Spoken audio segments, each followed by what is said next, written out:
So many people think the medieval era was considered to be a dark and irrational time with primitive people who had no idea about technologies and were hopelessly superstitious.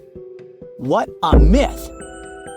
Historians across the world have spent years and years trying to prove people were different then. This false story spread probably because some people complained about the quality of literature from that time and claimed they couldn't find the historical sources they needed. In reality, the Middle Ages was anything but dark. It was a pretty cool time of philosophy, innovation, and works of art that became legendary. That's when eyeglasses came into the game. It was a time of progress with inventions such as movable type, heavy plows, and mechanical timekeeping. These three things later set the base for the Industrial Revolution and the Age of Enlightenment. It was a great time for artists too. Guilds helped them rise from humble backgrounds. They could master different forms of art, such as tapestry, illuminated manuscripts, and sculptures. They kinda set the stage for the Renaissance, and things weren't just happening in Europe. China worked on navigation and perfected the compass. African kingdoms engaged in complex trade, and civilizations thrived across the Americas. All people from the Middle Ages believed the Earth was flat. Nope. Literally, all medieval scholars thought our planet was a sphere. Well, it's just that they believed it was perfectly round, while now we know it's slightly elliptical. One scholar even managed to figure out the radius of our planet using mathematics, and he was off only by 19 miles. In the 19th century, everyone spread the word about how those who lived in medieval times thought our planet was a flat board because it seemed like a good example of how backwards they were. Many blame a very popular American writer from that time, Washington Irving. He wrote a book that was read like a biography of Christopher Columbus, even though it was mostly fiction. And one of those made-up sections even mentioned so-called experts who claimed the Earth was flat. Medieval people did not really live past 30 years old. That's not completely false, it's just that most people interpret it the wrong way. This doesn't mean someone was considered old or had one foot in the grave after they turned 30. If a person from those times managed to reach adulthood, they often lived to be 60 or 70 years old. No one thought they were old until they turned at least 50. It's just that life expectancy rates were way lower back then because people had fewer chances to survive in the earliest years of their lives. There were lots of diseases they couldn't cure, like we can these days. People from the Dark Ages were filthy most of the time. So not true. Sure, they didn't really understand that germs cause diseases like people from the 19th century did. But the common story that they didn't wash themselves and were constantly dirty doesn't hold water. In reality, they enjoyed taking baths both outdoors and indoors. They made and used soap at home, but also loved to visit bathhouses. Toothbrushes existed only in medieval China. But people in Europe kept their teeth clean with a cloth. They would occasionally use natural remedies so their breath was fresh and their teeth remained white. Back then, people even had hand-washing rituals before meals, especially those who were rich. It's not that peasants didn't wash their hands, but those from aristocratic circles used lavish lavatories, and minstrels would sing them a song while they were washing their hands. If those rich fellas were dining with the king, they would wait for him to wash his hands before sitting down. That's how they would show him he was powerful and important. Many historians think such traditions started to fade around the 16th century when people began using forks instead of their cleaned fingers. This takes us to the next one. Medieval people didn't use cutlery. That's another myth. They did eat some things using their fingers, but not everything. Spoons and knives were pretty common, and the invention of the fork goes all the way back to the 4th century in the Byzantine Empire. In the 11th century, forks were a common thing in Italy. Plus, other European countries started adding them as part of their tableware as well. People didn't travel back in the Middle Ages. Nope, not really. It's not like they were born, grew up, and passed away without ever leaving one place. Of course, they didn't have the same ways to travel like we have today, but there are still plenty of records that show that many people traveled around. They would even move to other places across their country. Humans are curious to get to know the world around them, no matter what time they lived in.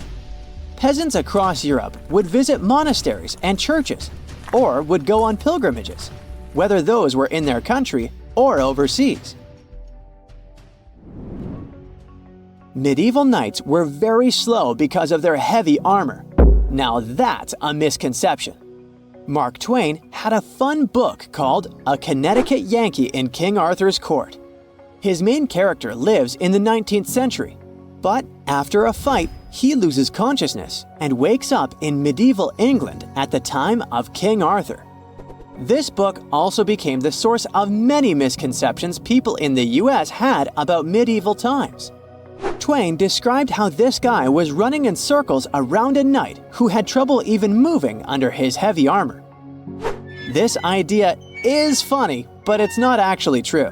Knights wouldn't have been able to go into battles or do much of anything if their armor had really been such a burden, turning them into turtles. High-quality plate armor from those times weighed up to 60 pounds max. It was distributed well across the body of a man who had been preparing for the battlefield for almost his whole life. So, a knight in his armor could climb, run, and perform the rest of the athletic activities with only a couple of restrictions. And no, witch trials were not that common in medieval times. They did occur to some extent, but most of these stories are exaggerated. Up to the 14th century, the world didn't know or think too much about the idea of witchcraft and witches. But as the Middle Ages were coming to an end, some started having ideas that certain people were working with demons and dark magic. There are official records of witch trials and even certain books that talked about the dangers of them.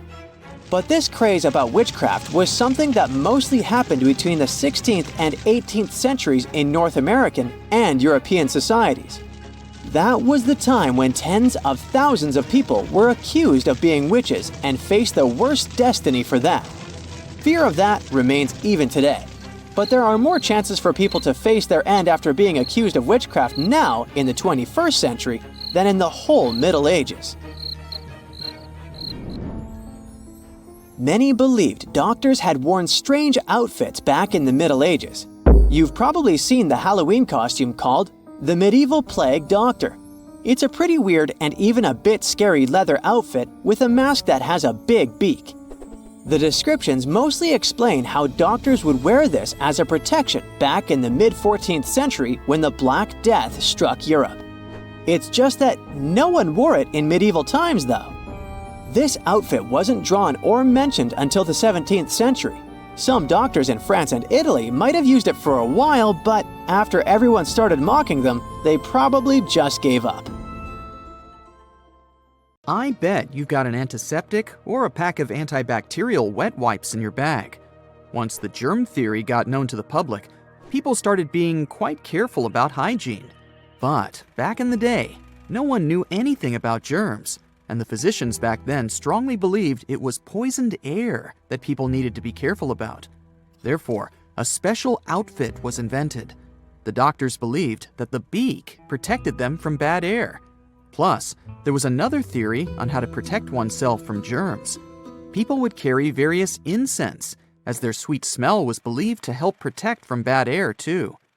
Also, bouquets of flowers were quite popular. Many doctors were sure that holding a posy of flowers to the nose kept away all bad health conditions.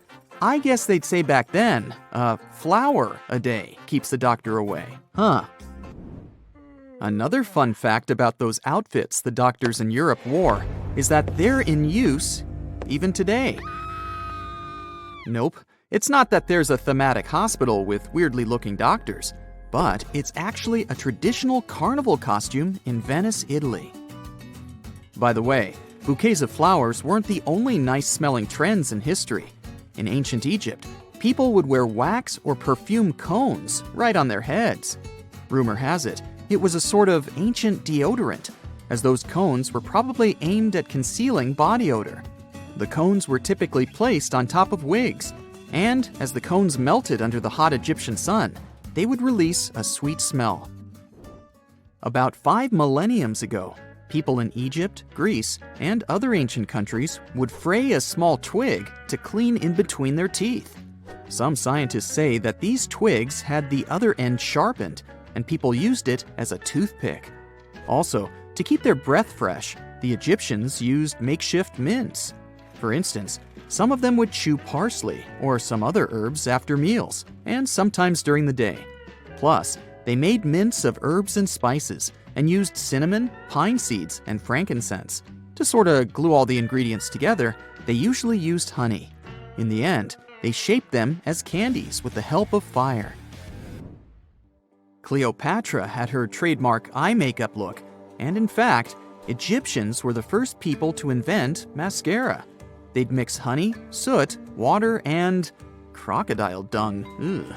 They'd apply this crazy mix right onto their lashes and brows.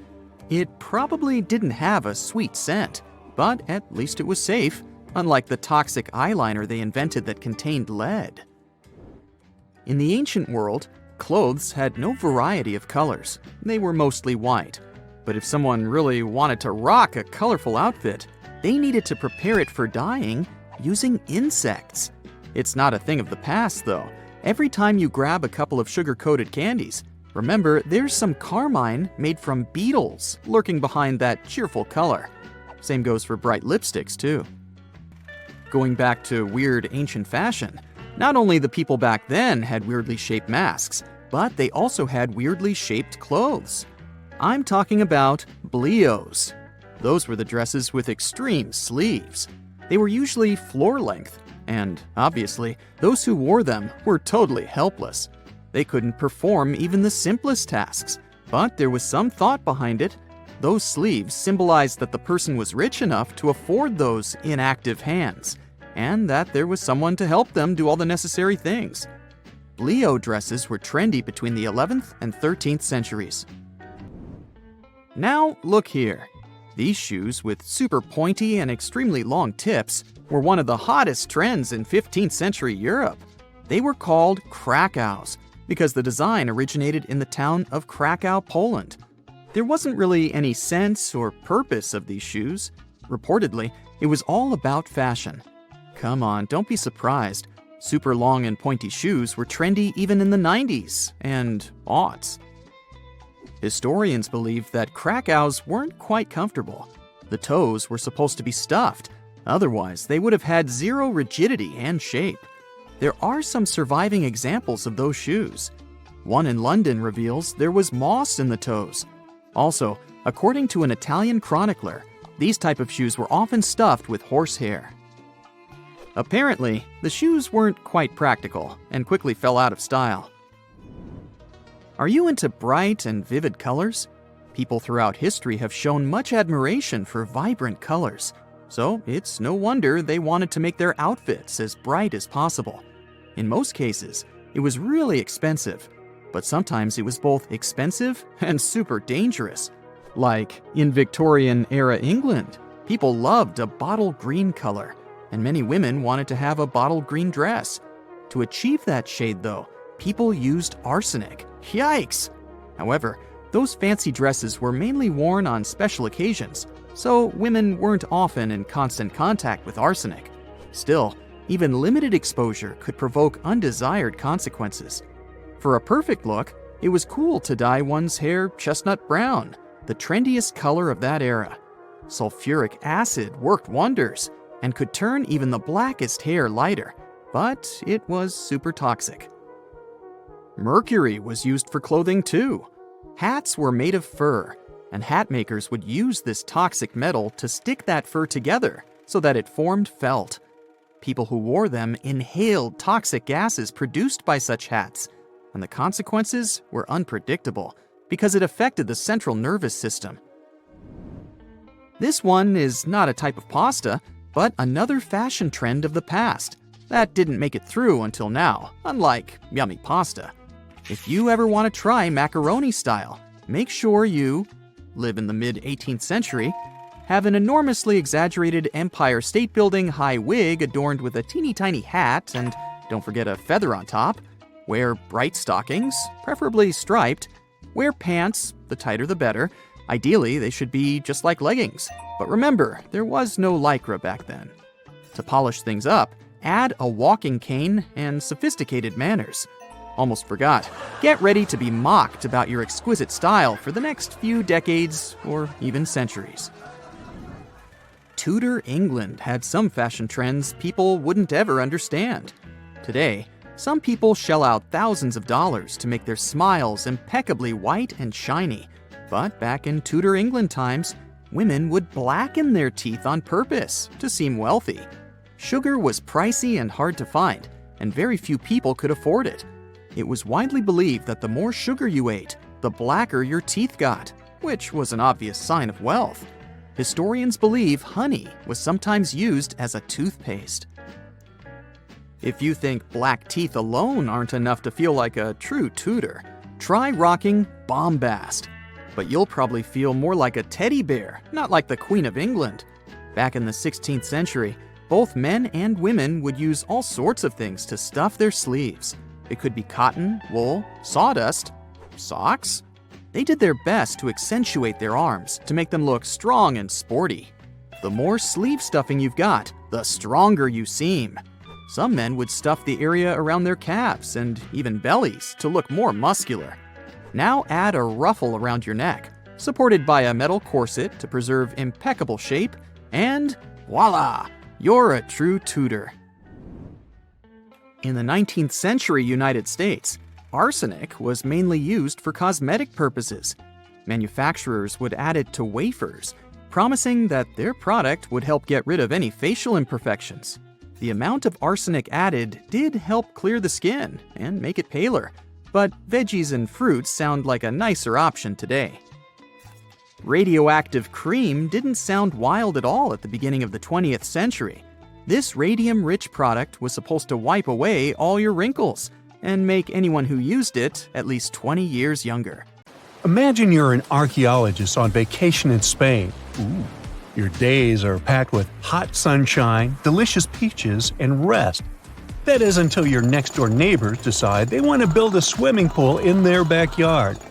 One morning you wake up with people chatting too loudly. They sound excited about something, so you go to check what it's all about. It turns out your vacation neighbors dug a hole deep enough to find a Roman ruin that looked like the final resting place of ancient Romans. Your inner archaeologists forget you're on vacation and head straight to work. And believe me, you found gold. Well, not literally, but something like that. Inside the Roman ruin, there was a beautiful quartz vessel. Archaeologists before you have found similar artifacts. What nobody has ever found before was a vessel with perfume inside of it. So far, scientists never had clear proof of what the ancient past smelled like. We know that lemon and rose are perfume notes that are really popular today. But what did our ancestors like to use to make themselves smell better? This shocking discovery you happened upon showed that ancient Romans used patchouli as perfume. You know, that musky plant that people either love or extremely dislike? Yeah, that's the one. These Romans were probably very wealthy people, since patchouli was only found in India around that time. And quartz vessels were considered a luxurious piece of decor. We're talking about the 1st century CE. Yep, a long time ago. The period of history when the Roman Empire expanded a lot, and that Pompeii was destroyed by the eruption of Mount Vesuvius. This might not have happened to you in real life, but a similar story happened to archaeologist Juan Manuel Roman. Residents from a little town called Carmona called him to investigate once they hit a Roman antiquity while digging to build a pool. Researchers already knew that Romans were big perfume enthusiasts. They were the first civilization to bring perfume to the liquid form we see today. Before them, records show that the Egyptian civilization also used scent quite a bit, but they used it differently. For ancient Egyptians, the scent came in incense form. They would burn myrrh, frankincense, and other herbs during religious ceremonies. Then, after the ruling class started to democratize this practice to the population, things started to change. Commoners would use essential oils to perfume their baths, doing this out of sheer pleasure. You remember Cleopatra, right? The beautiful and powerful queen of Egypt. There's a Shakespearean passage that says she arrived to greet Mark Antony, her future husband, in a boat with perfumed sails. As you can imagine, essential oils were really expensive back then. Well, they are still pretty expensive nowadays, but in 50 BCE, they were a rare commodity. So, for someone to soak their sails in them, that someone might as well be Cleopatra. Fun fact here, essential oils are, quite literally, the essence of plants, herbs, and flowers. They are highly concentrated, and they are obtained through a thorough distillation process. They are expensive because to make a few ounces of oil, you need pounds of the plants, herbs, or flowers you're distilling. Now, many of us can count and rely on the 5 senses throughout our lives. And even if we tend to think that sight is one of the most important senses, the sense of smell holds quite a bit of surprise. Have you ever walked by someone, smelled their perfume, and was completely transported in time? Maybe to your grandma's house or to the memory of an ex.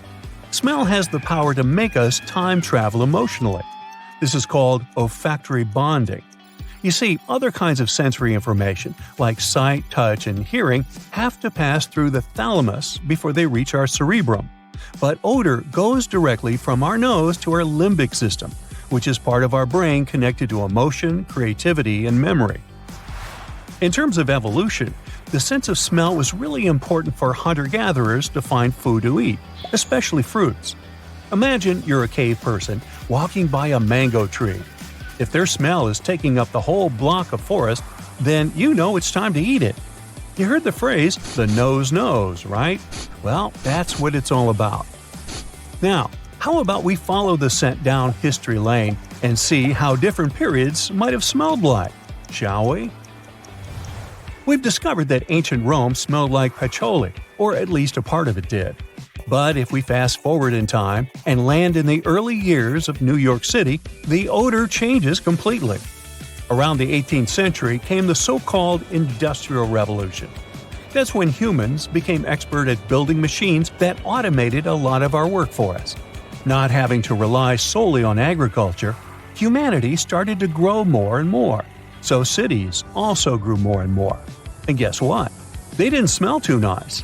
Accounts of early days New York City said that the town was like an open-air dumpster left baking in the sun for too long. People threw their garbage on the streets, and it didn't help that the town didn't have a proper sewage system. It's safe to say that New York City stank. But people back then didn't have aroma diffusers or essential oil sprays. They just had to deal with it. It's easy to understand why, when perfume came along, people were excited to hide the horrendous smell of the town.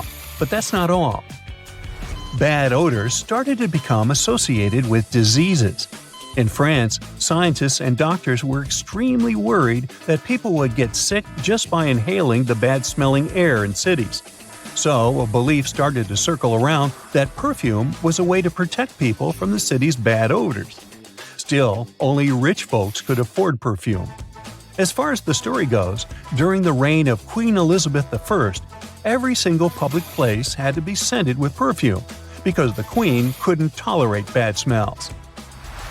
Initially, most perfumes were done in a natural way, mixing essential oils with a carrier liquid. One of the first perfumes ever to be made was by an Italian barber in the German city of Cologne. And yes, that's why it's called an eau de cologne until this day. By the way, this guy's fragrance, which translates to admirable water, was used by the great Napoleon and is the world's continuously produced fragrance. As time passed and processes evolved, the brand Chanel came up with a new mode. They were the first brand ever to use synthetic material to make their world-famous fragrance, Chanel No. 5. Today, fragrance companies are responsible for a multi-million-dollar industry. It remains a luxurious good since its origins in Roman times have shown us. But each perfume brand and type comes with its own special promise. You see, certain perfumes can make you feel more empowered, while others can prep you for a night of romance with your beloved. Sure, there is some marketing involved in this, but the basis for these assumptions is scientific, and it's called aromatherapy. The emotional effects of aromas in our bodies have to do with that science we explained earlier, remember? The smell goes directly into our limbic system, which is part of our brain that dictates our emotions. And we can trace aromatherapy practices all the way back to ancient times. Perhaps even more than today, the scent was used for medicinal use. Perfumes and essential oils were kept in jeweled rings and necklaces that the bearer could easily bring to the nose whenever they felt like it. Today, some branded perfumes have dived into the aromatherapy side of fragrance making and have created scents they say help to make you happier and more energized. If you've ever noticed a difference in your mood by smelling roses or even using perfume, do tell us all about it. We're all about that olfactory bonding after all. Wakey wakey, it's time for another Victorian day. Meet Daphne, a typical Londoner of the 19th century. She and her husband John are ordinary Victorian people. Despite common 21st century rumors, they didn't marry young. Actually, back then, few people married earlier than at the age of 22. Getting up would be way easier if it hadn't been that cold in their house. Daphne and John aren't that well off, so they couldn't afford the Victorian-style central heating, which is a coal fireplace plus iron gates. Still, even wealthier classes who have it don't really fancy lighting that one, since heating is quite pricey. So the only thing to keep Daphne and her Victorians from Victorian permafrost is an old rug. Yeah, you don't want to step on the floor barefoot. To top all that off, due to the complete absence of in-room ventilation, the air in any Victorian house is often quite stuffy. So, the doctors advise opening windows overnight to let all the nasty smells out. Daphne usually wakes up alone as her husband is a factory worker and needs to be punctual. For that purpose, he uses the services of knocker-uppers. These guys wander the streets early in the morning and casually tap on the window panes.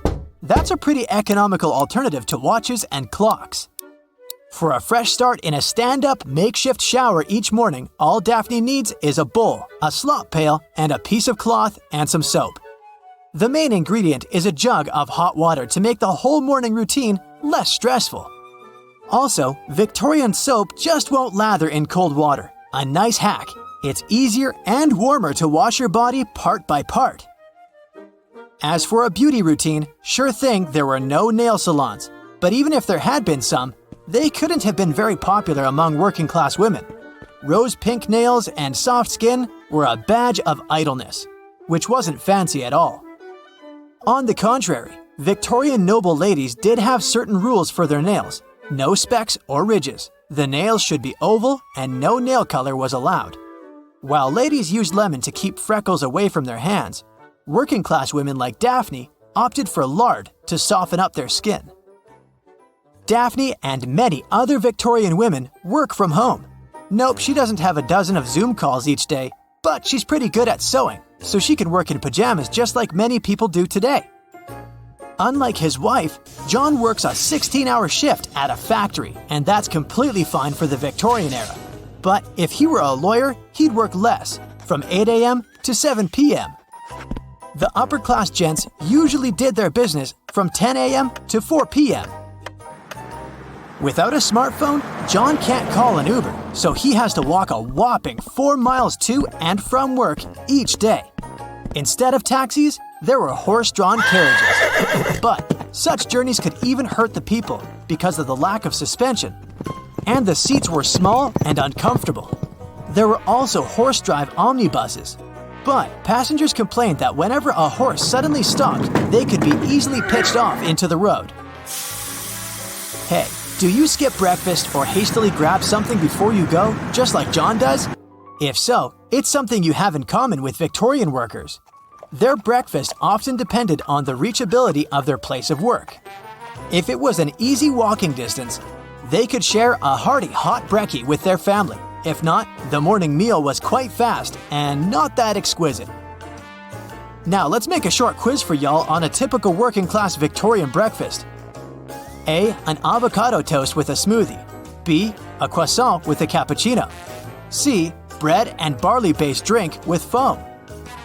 Yep, that was bread, or sometimes porridge, depending on the area in England, and that barley drink better known as beer, which was believed to be packed with vitamins essential for another hard day.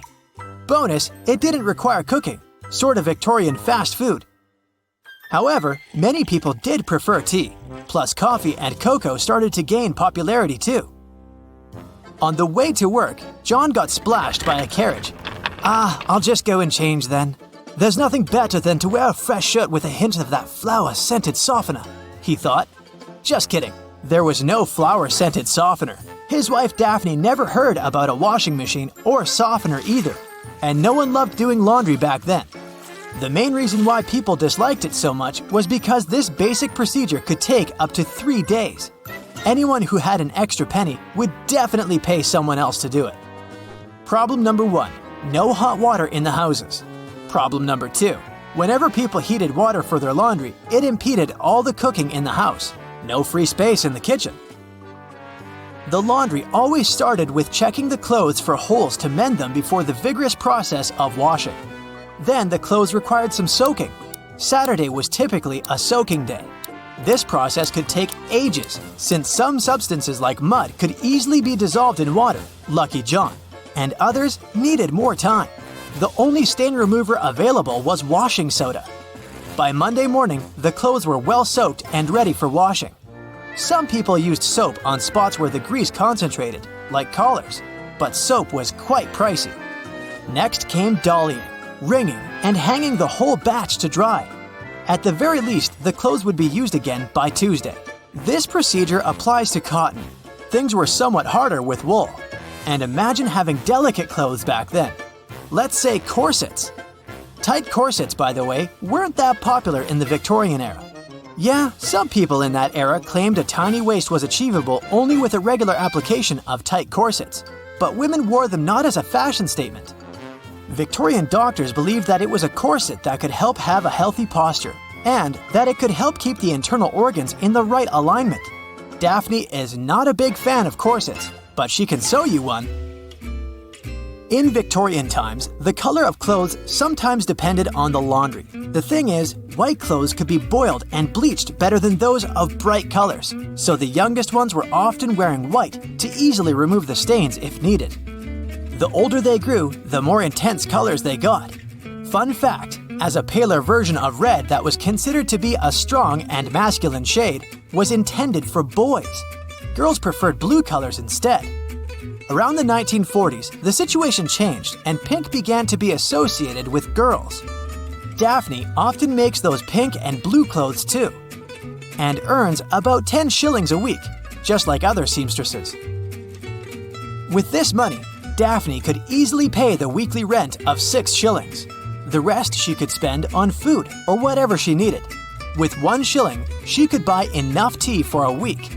5 loaves of bread cost about 12 pence, aka 1 shilling too. Good news for vegetarians, 12 pence could get you about 18 pounds of veggies. A sack of coal cost about a shilling too. Now you understand why Daphne and John didn't have the fireplace. You don't want to literally burn your money. Also, for a shilling, John could buy a new outfit in case his old clothes didn't make it through a vigorous washing after a carriage splash. Going back to the facilities, what about toilets? Well, the first public toilet in England was opened in 1851, and they were even shown at the Great Exhibition that year. The Victorian toilets usually had S-bend pipes.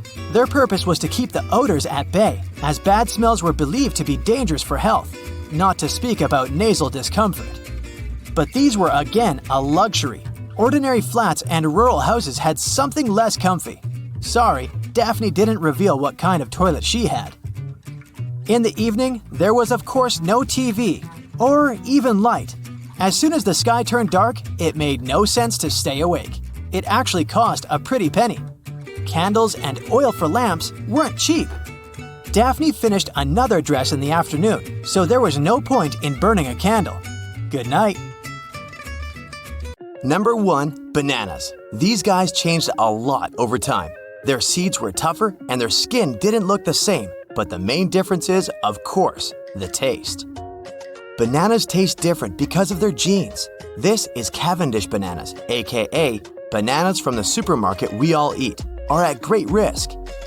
A couple of years ago, they made up 95% of all banana exports, but they're inevitably disappearing because of the fungi infections spread over the plantations. So, people will have to cultivate a new banana type that will probably appear bland in comparison with the ones we're used to. Do you like corn? A big lump with knobs. It has the juice.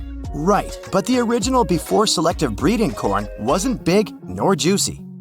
It used to be a mere grass called teosinte, and its kernels weren't big enough to feed even a kitten, not to mention an adult human. And it wasn't that edible either. It had a hard shell, so the kernels weren't easy to reach, unless you had a heavy hammer to hit it a couple of times to open the shell. Luckily, some smart people started choosing the desired teosinte plant with the largest kernels. Unlike its ancestor, modern corn contains 4 times more sugar and doesn't taste like raw potato. Fancy mac and cheese? In 2016, a large manufacturer, Kraft, admitted they had changed the original recipe. No one actually noticed much difference, but the changes were for the better. All they did was replace artificial colorings with natural spices. This way, they added paprika and turmeric. I love avocado toast, but they would have been much different and way less creamy and delicate, but for, you guessed it right, selective breeding. It all started with wild avocados. Those guys were small, only about 3 inches wide, and that would have been okay, but the size of the stone was impressive. Not to mince words, there was almost no flesh. Roughly, one of today's supermarket avocados equals 10 wild avocados.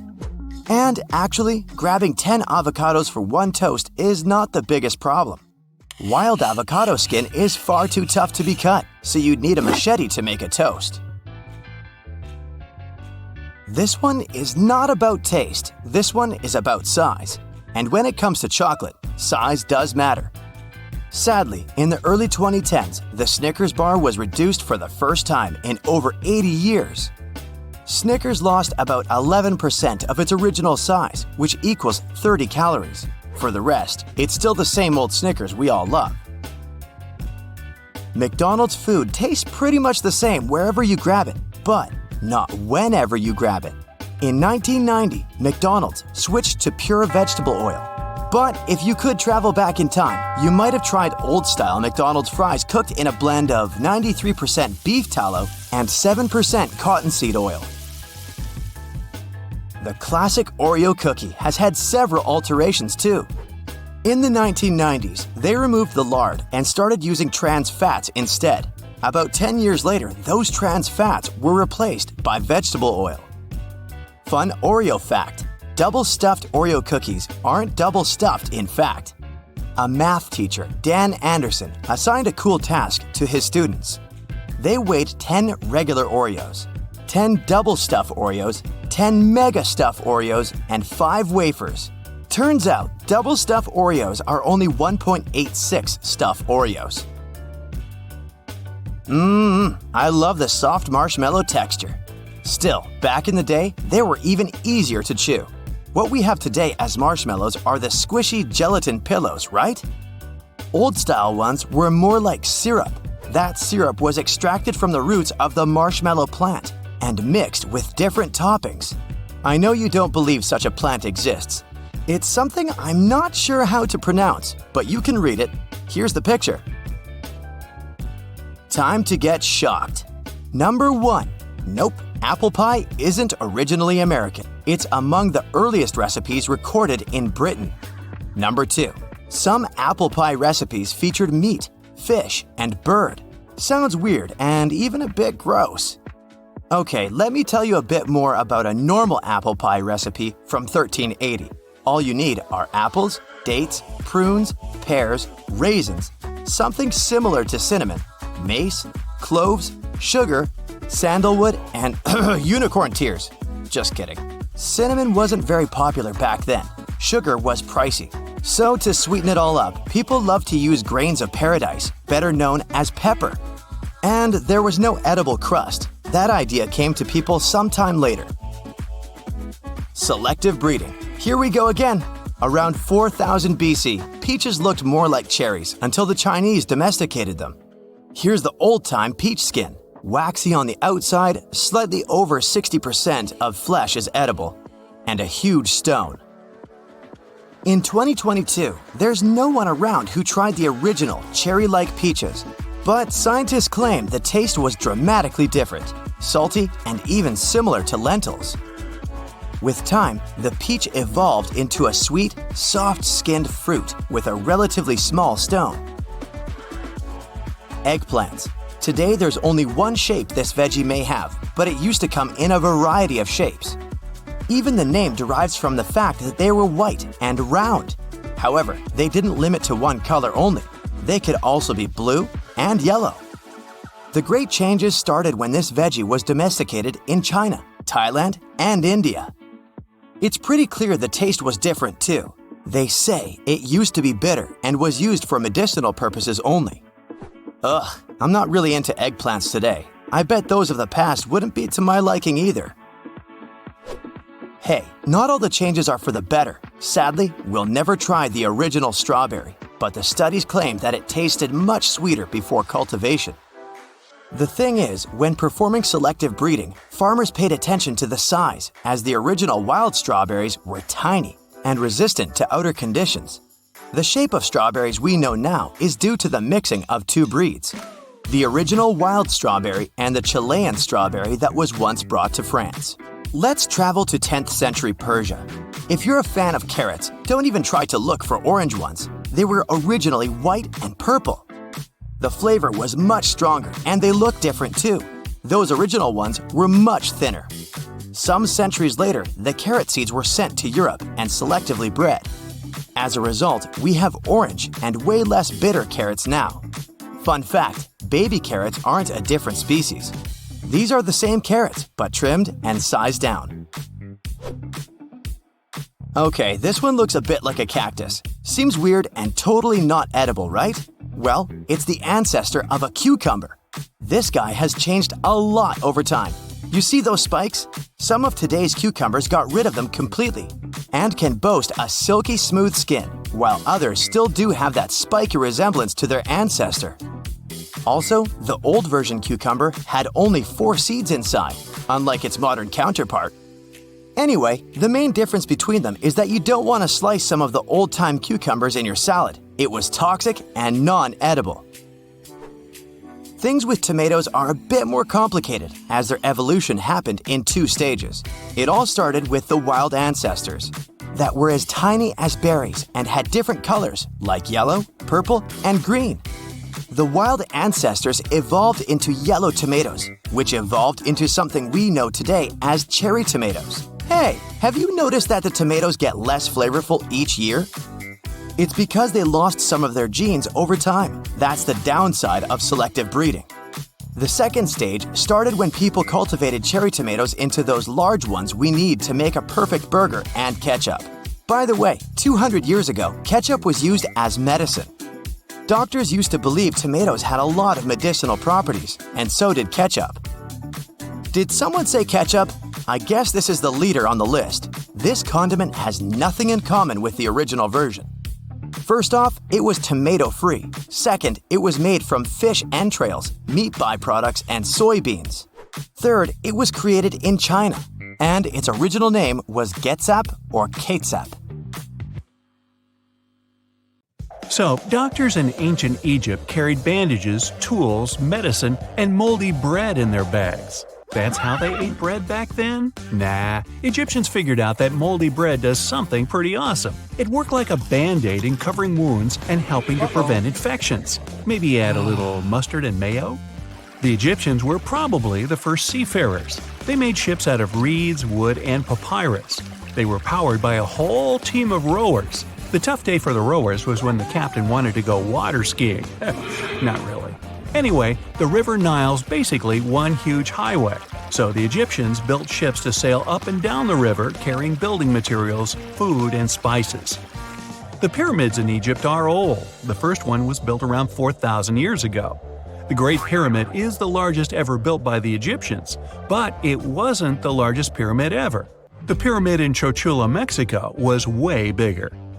Researchers think the Egyptians were the first to put on makeup. This was done by both men and women, and it wasn't just about looking good. Their powders and creams protected their skin from desert winds and sunburn, but hair was a different matter. They didn't have shampoo or conditioner or anything. If their hair got too dirty, they'd just shave it all off. Save them time getting ready for work in the morning. Wealthy Egyptians bathed twice a day, invented perfume, toothpaste, and mints to keep their breath fresh. Poorer Egyptians didn't have those luxuries, and they had major teeth problems. Whenever the wind kicked up, sand would fly all over the place, often into food. Imagine munching on a mouthful of sand. No thanks. Egyptians also slept on stone pillows. Insects were much more interested in cloth and silk. If you laid your head down on a stone pillow, they'd leave you alone. The Egyptians were also obsessed with cats, just like some of us. They also came up with the first ever board game. It's called Senet, and it's over 5,000 years old. Ancient Egyptians slept on stones, and medieval Europeans slept in wooden cabinets. The boxes kept them cozy warm, which meant big savings on their heating bill. Now, the Egyptians didn't invent everything. You know how you're supposed to throw salt over your shoulder for good luck? That was started by the ancient Assyrians. They gave it to the Egyptians, who passed it on to the Romans and Greeks. And we've been chucking salt around ever since. In ancient Rome, only the emperor wore purple robes by law. Purple dye was more expensive than gold and was made from shellfish. It took 10,000 shellfish to dye one toga. Toga. Those Romans took superstitions to the next level. They were the ones that started that whole thing about left-handed people. But they loved their sports. And they absolutely adored gladiators. Even more than we love our Hollywood stars or NBA players. Their sweat was super popular with fans. It was sold as a cosmetic in special little bottles. Back then, they thought that splashing a few drops on would make them more attractive. Hey, no sweat. Only chariot drivers were cooler than gladiators. A great rider could earn up to $15 billion over a lifetime. They were the richest athletes in history. The races were held in the Circus Maximus, which could seat 150,000 fans. And that's not counting the fans who didn't mind standing. Horses weren't the only animals they used back then. When the Greeks and Romans were having a squabble with their elephant-riding neighbors, they used super loud pigs to scare them off. The Greeks prized their dogs and would do anything to protect them. They even invented that spiky dog collar everyone's wearing these days. But those collars weren't just for decoration. They used them to protect their precious sheepdogs from a sneaky wolf attack. So, the Greeks invented philosophy, central heating, and the alarm clock. A Greek geographer even wrote the first ever travel guide. They also probably invented the handshake, and they were clearly dog lovers. Plus, they had the Olympic Games. Those guys did it all. If you've got a time machine stashed in the attic and you decide to take a trip to the Middle Ages, remember to pack a whole bunch of buttons. People used to show off their buttons like we show off our new iPhone. King Francis I of France wore about 14,000 buttons on his suit. Want to look fashionable in the 19th century? Carry a pineapple with you, everywhere. In England, they were so expensive that if you couldn't buy one, you could rent one. A nice, juicy pineapple in today's money was about $8,000. It's good that pineapples weren't popular with the inhabitants of Yap Island. They didn't use coins or banknotes, they used huge stone wheels with holes in the middle. The largest ones are as tall as a full-grown human. Boy, what happens if you ask for change? Modern soccer started in England, but the sport didn't always look like it does now. At first, the rules were a bit different. You could only hit the ball with anything. Hands, feet, head, chairs. The king thought it was ridiculous, so he banned it all together. He replaced it with archery. Yep, every Sunday, men spent hours pointing arrows at targets. A really good archer was just as famous as soccer players are today. The Middle Ages weren't just about weird sports. They were all about fashion. Yeah, in those days, a high forehead was considered the gold standard for a wealthy woman. And the men? Well, here are the most fashionable shoes of the Middle Ages – Crackos shoes. They had to stuff the ends with straw or rags to keep them from drooping down. A few hundred years later, it was all about the mustache, especially for the men. To keep that stylish shape, men used wax. And when a gentleman drank tea, the wax melted, dripped into the cup, and ruined the taste. But most importantly, the mustache got all wonky. Then some guy with way too much time on his hands invented a new teacup. It kept the mustache clean, dry, and oh so classy. Back to sports. After about a 1,500-year break, the Olympic Games made a comeback. 17 athletes from all over the world ran a marathon. But a Greek shepherd won gold. He didn't even have his own running shoes. Some friends from his village took up a collection to buy him some. One sport that wasn't in the Olympics? Octopus wrestling. It was a big thing in the States in the 60s. Want to get in on the action? Easy. Wade out into shallow water, find an octopus, and defeat it. You only win if you manage to pull the monster totally out of the water. The record is a 90-pound octopus. Oh, and they had to stop when the octopus became so, clingy. Think ancient people didn't study that much? The first university was in India almost 3,000 years ago. It had about 10,000 students and 60 different subjects. Agriculture, archery, philosophy, astronomy, dance. Nice. People used to actually have fun in class. In those days, a sweet balcony with a great view wasn't always the in thing. A lot of people used to live underground. The underground city in modern-day Turkey had about 20,000 inhabitants. Houses, stables, warehouses, streets, even a trendy coffee shop. Not really. But everything was really underground. Those guys must have been pale. And now for a couple of firsts. About 100 years ago, a cop in the British town of Paddock Wood was sitting down for lunch. My word, is that a horseless carriage? Something loud was racing down the quiet street at the enormous speed of 8 miles per hour. That was 6 miles per hour over the speed limit. First speeding ticket ever. Anne Hodges managed to go down in history without even getting up from the couch. In 1954, a meteorite smashed through a roof. She was the first person ever to be hit by a meteorite. That's about as likely as winning the lottery jackpot 2 weeks in a row. I wonder if she stocked up on lottery tickets that day.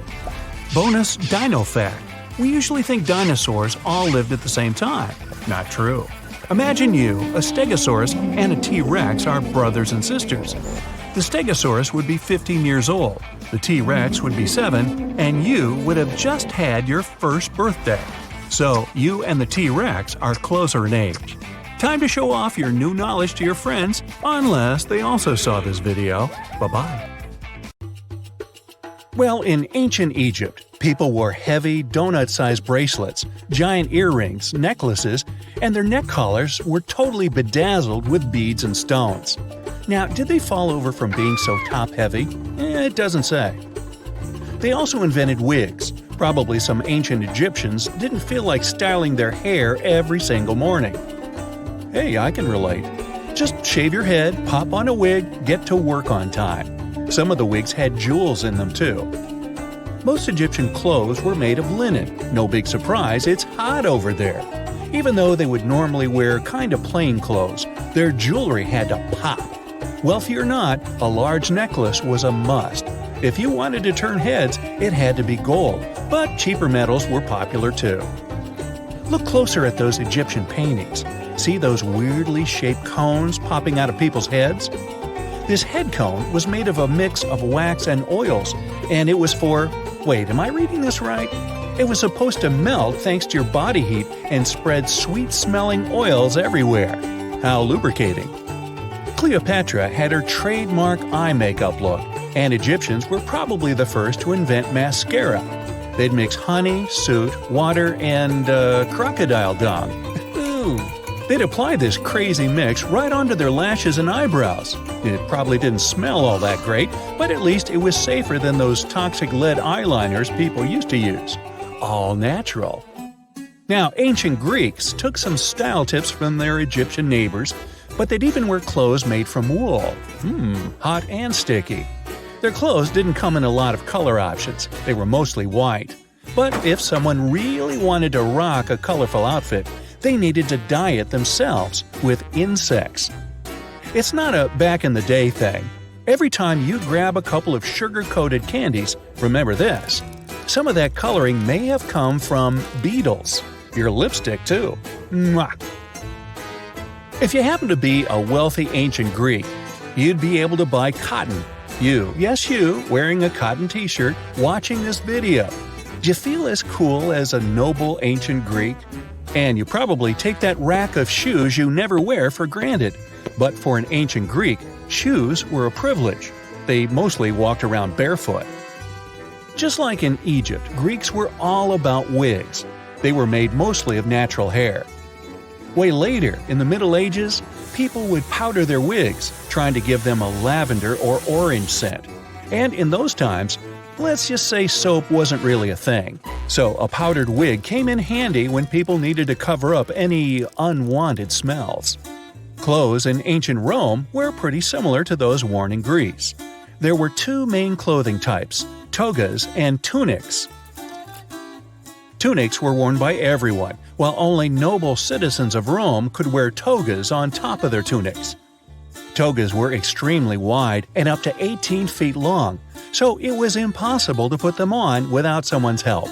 Hey, didn't they have totally terrific togas and tunics? I think so. If you weren't really the kind of woman who loved doing the dishes, you would have loved wearing a dress with blow. Many centuries ago, women would wear clothes with absurdly long sleeves to show how noble they were. Imagine washing the floor with 5 inches of extra sleeve. Even though these sleeves restricted your movements a lot, they were still super trendy in medieval France. Hundreds of years ago, a lot of European men wore shoes that were ridiculous. These shoes had a unique feature: extremely long pointed tips. The nobler the person, the longer the tips. But once they got a bit too long, they started to sag. So people would stuff them with random things like moss and even horsehair. They looked like huge beaks. Back then, ladies had their trends too. For example, they would shave their eyebrows off. The forehead was the trending facial feature back then, and they wanted to stand out. England had some fashion trends that, Today, people shell out thousands of dollars to make their smiles perfect, white, and shiny. But back in Tudor England times, women would blacken their teeth on purpose to seem wealthy. Sugar was hard to come by, and only the wealthiest could afford it. It was widely believed that the wealthier you were, the more sugar you ate, and the blacker your teeth would get. Now, if you're already rocking some fake black teeth and you want to go full-out Tudor, try rocking this look. Back in the 16th century, men and women would stuff their sleeves with cotton, wool, sawdust. It was basically an old-timey fake muscle shirt, like the one you bought to go out under that Superman outfit you made last year but never wore to go out trick-or-treating. The more sleeve stuffing you had, the stronger you looked. Some men would stuff their calf area, even their bellies, just to look more muscular. Now add a ruffle around your neck supported by a metal corset to keep it all looking tight, and voila! You're a true Tudor. Now, if you were from Venice in the 16th century, you had to get yourself a chapine. These uncomfortable-looking shoes were created for walking through mud, but the real reason they got popular was 500-year-old Venetian Instagram. The shoes made you look taller, and the taller you were, the more important you were. Fashionistas of the day would have portraits of themselves painted wearing those shoes. Hey, gotta make your friends jealous. Now, macaroni isn't just cheese's best friend. It was also a way to dress that meant you had some serious class. If you want to try macaroni style, make sure you live in the middle 18th century, have an enormous exaggerated Empire State Building-sized wig with a teeny tiny hat and a feather on top. Wear bright stockings, preferably striped. Wear pants, the tighter the better.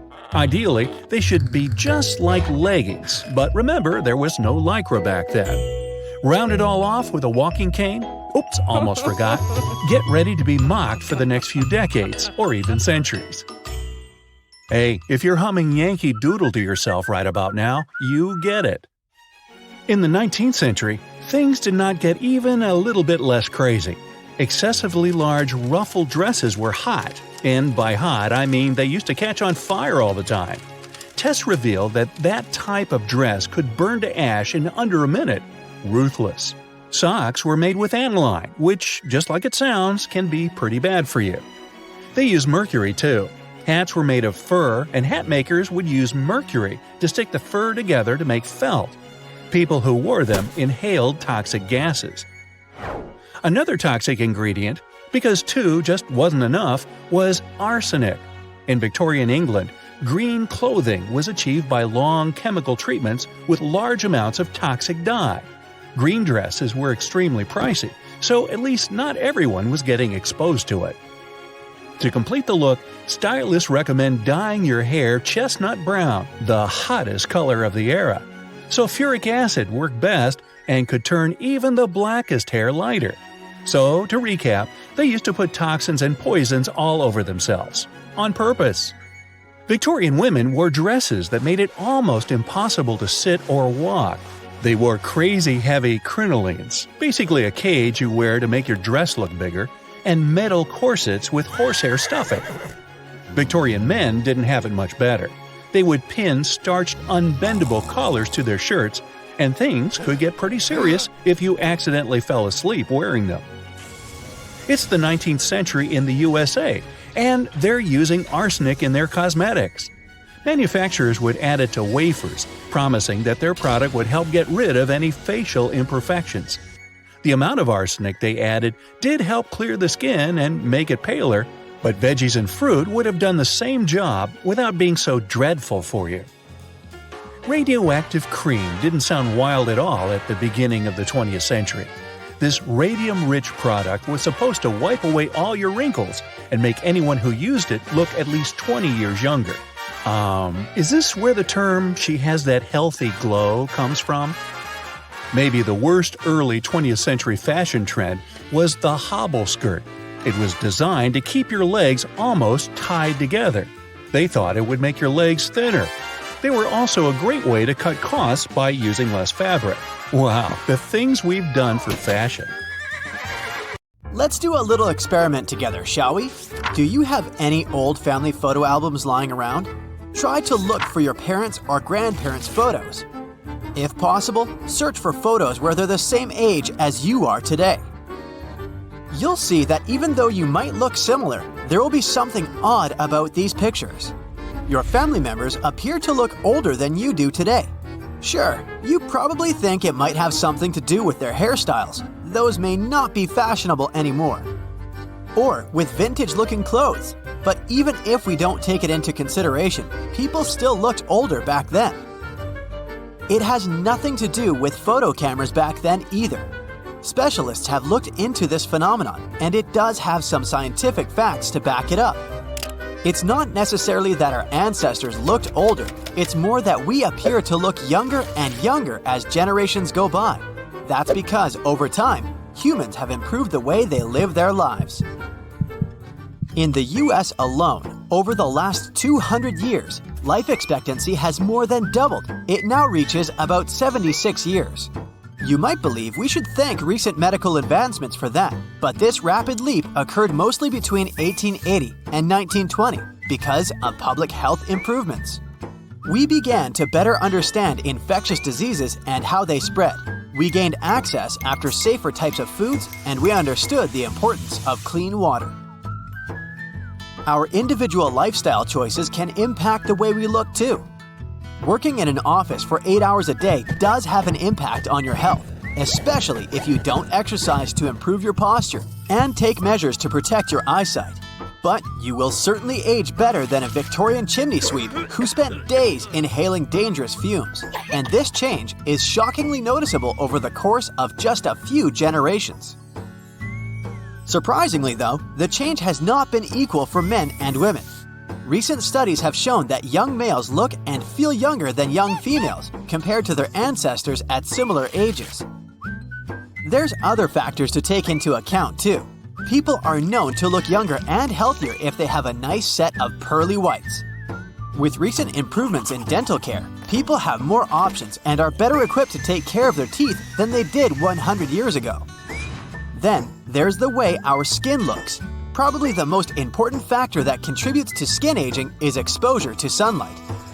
Thankfully, we've come up with sunscreen these days, which can keep our skin looking younger and healthier for longer periods of time. Lastly, we do have to take into account our own biases on older fashion trends. Our brains are wired to associate old trends with being old. For example, your grandpa might still have the shirt he wore in that 1970s picture. And it's because of that shirt that you retroactively associate that trend with being old, despite the fact that your granddad does look younger in the picture than he looks today. Aging is something humans have been interested in forever, but another recent study has shown that you can stop the aging process without crazy diets or meds. All you have to do is wait until your 105th birthday. Once you reach that age, aging appears to stop, or it slows down to the degree that it's no longer noticeable. As we reach certain milestones in our lives, sadly, our risk of kicking the proverbial bucket rises. At the age of 50, our odds of passing away are 3 times higher than when we were 30. It's only natural. As we dive into our 60s and 70s, these chances double roughly every 8 years. The fun part is, once we reach 105, that risk sort of levels off. What it means is that a person who is 106 years old has the same probability of making it to 107 as a 111-year-old does of reaching 112. What's even more interesting and encouraging is that as time goes by, more and more people seem to celebrate their 105th birthdays. This all shows that even if humans are built to have a maximum age limit, we're not there yet. Sure, the current longevity record is 122 years old, but who's to say what's going to happen in the future? But how do we age? It has a lot to do with our cells. Our bodies age because the cells in our tissues are programmed to do so. In our cells' to-do lists, they have to divide, multiply, and perform their intended biological functions. The more cells divide when we're growing, the older they get. That's why the human body eventually loses its ability to function properly. Then, there's added cellular damage to take into account. The older we get, the more likely we are to produce cells that are less healthy, which causes biological processes to fail.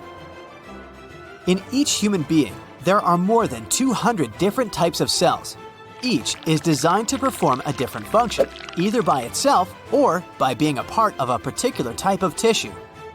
Those tissues merge and form our organs. Our organs are like tiny factories where every type of cell has its own job description. But before a cell knows what it's supposed to do, it first starts out as a stem cell.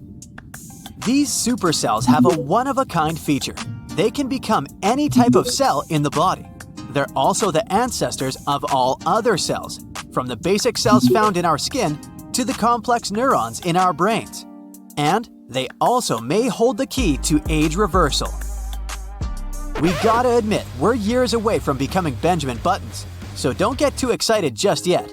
But one molecular biologist from Harvard Medical School found a way to help mice grow young again. It seems that using proteins can convert a mature cell into a stem cell. It's like taking a specific cell and restoring it to its factory settings. In the study published in 2020, old mice that were subjected to the test had poor eyesight because of their damaged retinas. After being treated, not only could they suddenly see again, but their vision was also comparable to that of their offspring. On top of that, it seems that these changes are permanent. If we can find a way to apply this process to the human body, we might end up looking even younger than we do these days and for even longer periods of time. Also, we could be able to prevent diseases that generally happen in the later periods of a person's life.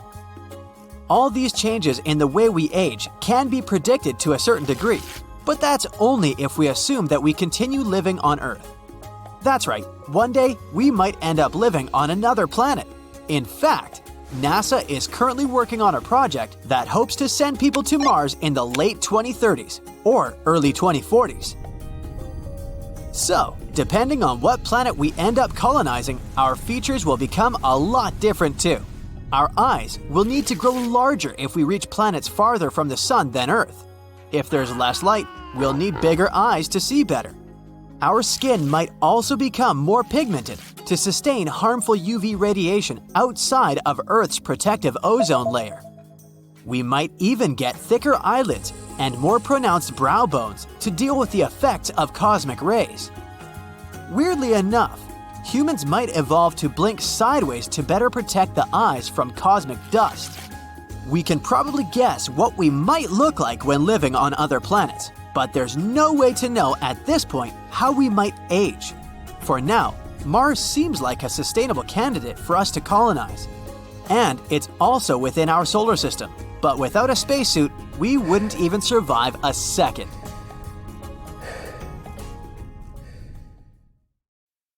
Okay, here's the first one. Myth or true? Carrots can help you see in the dark. Myth. While carrots are full of vitamin A, which helps maintain eyesight, you won't get night vision. In the 1940s, British Air Forces invented a new radar, and to keep it secret, they told everyone it was carrots that helped them see at nighttime. Diamonds aren't a special gemstone. True. While diamonds may be a great engagement rock, they're not as rare as we've been made to believe. Advertising campaigns have made this very common rock something extraordinary. If you want something really rare, painite gems will look beautiful and empty your wallet at the same time. Around $50,000 a carat. Fruit Loops have different flavors. Myth. There's no point in avoiding the color you don't like. All the colors are the same flavor. Even Kellogg's has stated that they all share the same blended fruit flavor. Well, now I don't know what to believe anymore. Dropping a penny from the Empire State Building can obliterate a person below. Myth. While the penny won't tickle, it will not damage anyone on the ground. Simply, the penny can't build up enough speed while it's tumbling to the ground. Better to just keep the change in your pocket. The moon has a dark side. Myth. No, the moon isn't going to use the Force to rule. Our satellite is tidally locked with the Earth, meaning that we're always looking at one side. But there's no permanent dark side. Kleenex was originally designed for gas masks. True. Yeah, Kimberly-Clark originally designed a thin cotton substitute to be used as a filter. In 1924, Kleenex began selling in the US as a cold cream and makeup remover, eventually turning into the soft tissues we love today. Chocolate is bad for you. Boy, isn't that a myth. While too much chocolate, just like too much of anything, can indeed do some harm, a little bit can be quite good for you.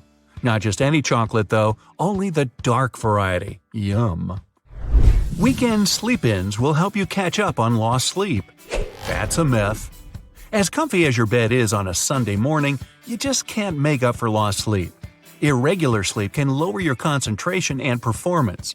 If you're refreshed when you wake up, you've had the right amount. Zombies are real. True. Now, no human has ever turned into a hungry zombie that we're shown so much in the movies, but they do exist in the animal kingdom. A fungus that has a really long name I don't want to pronounce takes over ants with its chemicals. Under the control of the fungus, the ant leaves its family to find a very specific branch or leaf. Then, it lets the fungus sprout out of it and release spores back into the world. How delightful.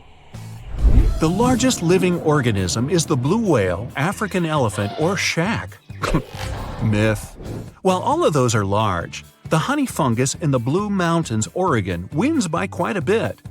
With the length of 3.4 miles, that's 6.5 Burj Khalifas end to end, and it's still growing. But on the bright side, it's edible. Mushroom omelet, anyone? Turkeys can blush. True. Just like humans, turkeys blush when excited, angry, or sick. The skin on their heads and necks can turn red or even a shade of blue. The fleshy flap of skin that hangs over their neck is called a snood. It also turns bright red when the bird is excited. Yeah, maybe not at Thanksgiving, though. We only have 5 senses. Myth. There's no right number. Some say 5, 7, 14, 24, or even 57. Our most basic senses are actually sight, hearing, smell, taste, and touch. But also movement, body position, temperature, balance, and the sense of our internal state, like feeling your heart. For example, close your eyes and touch your nose. That's proprioception, or body position. Bats are blind. Myth. Bats' eyesight is actually better at nighttime than ours. They just can't see as well in daytime because they only see in black and white. Perhaps this myth arose from the fact that bats use sonar to navigate without sight. Unicorns are real. True. They're not horses, though. It's deer that are likely the culprit. A single horn can be a genetic anomaly found in some species, possibly leading to the unicorn legend that formed a long time ago. Honey never spoils. Myth. Uncovered in a humid environment, it will spoil. As long as the lid stays on it and no water is added to it, honey shouldn't go bad though. Having antifungal and antibacterial properties means no organisms can live in it. No matter how old your stored honey is, it's probably perfectly edible. Oranges are always orange. Myth.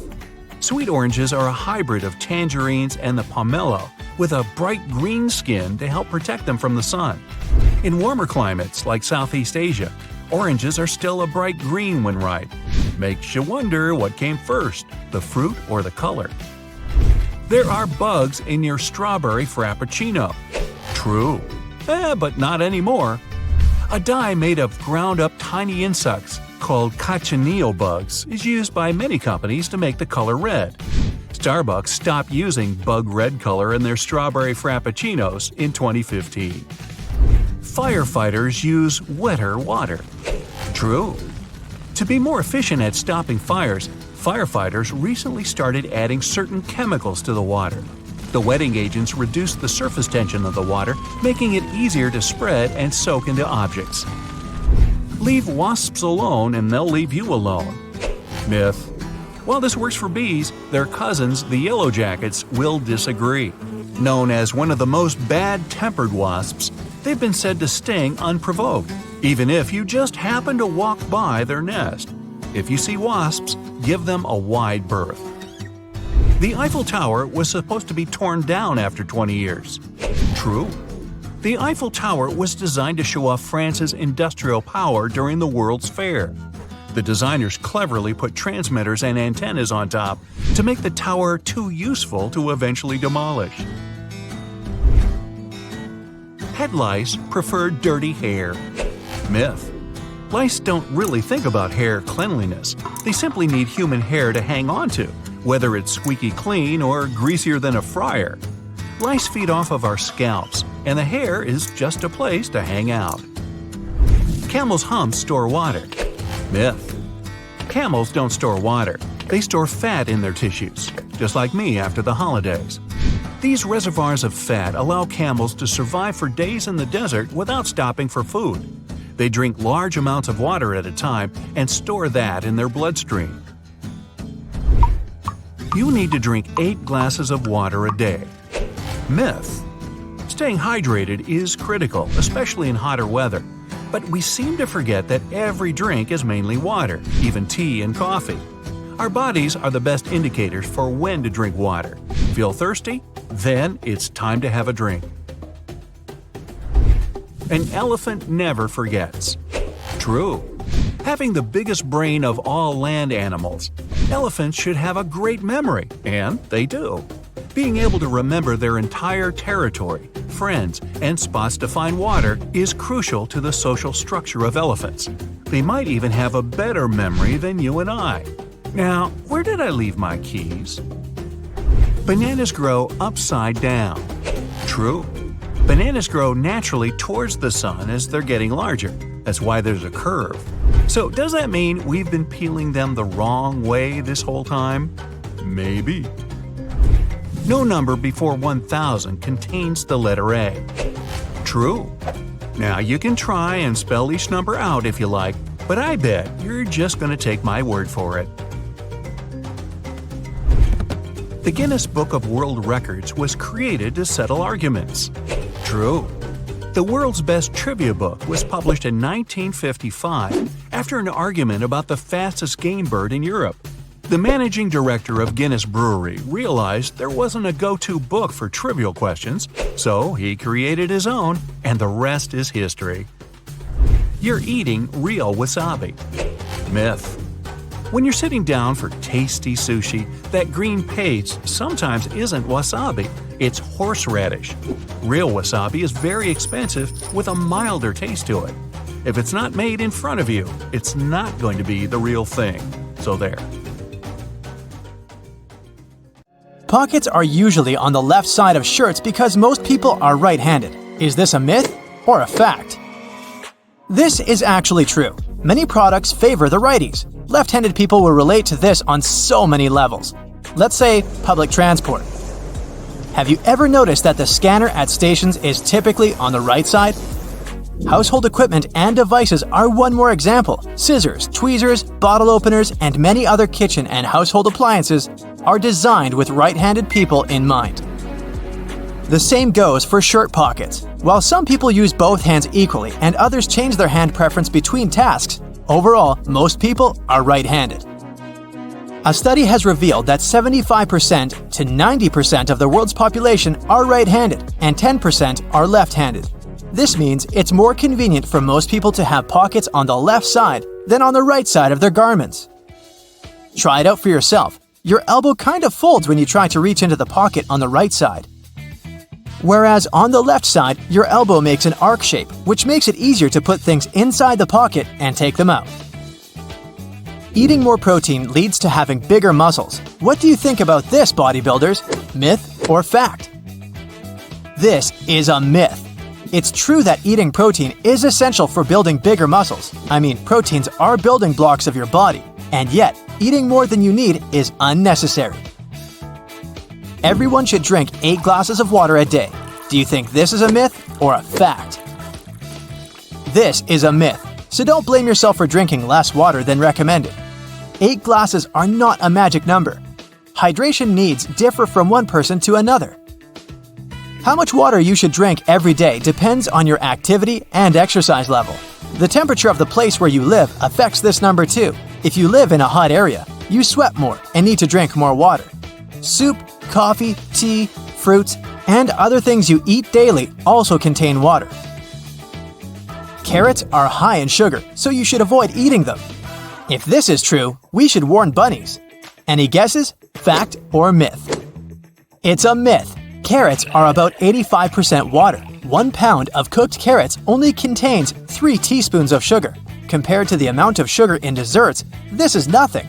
Plus, carrots are high in phytochemicals, and eating them can help lower blood sugar.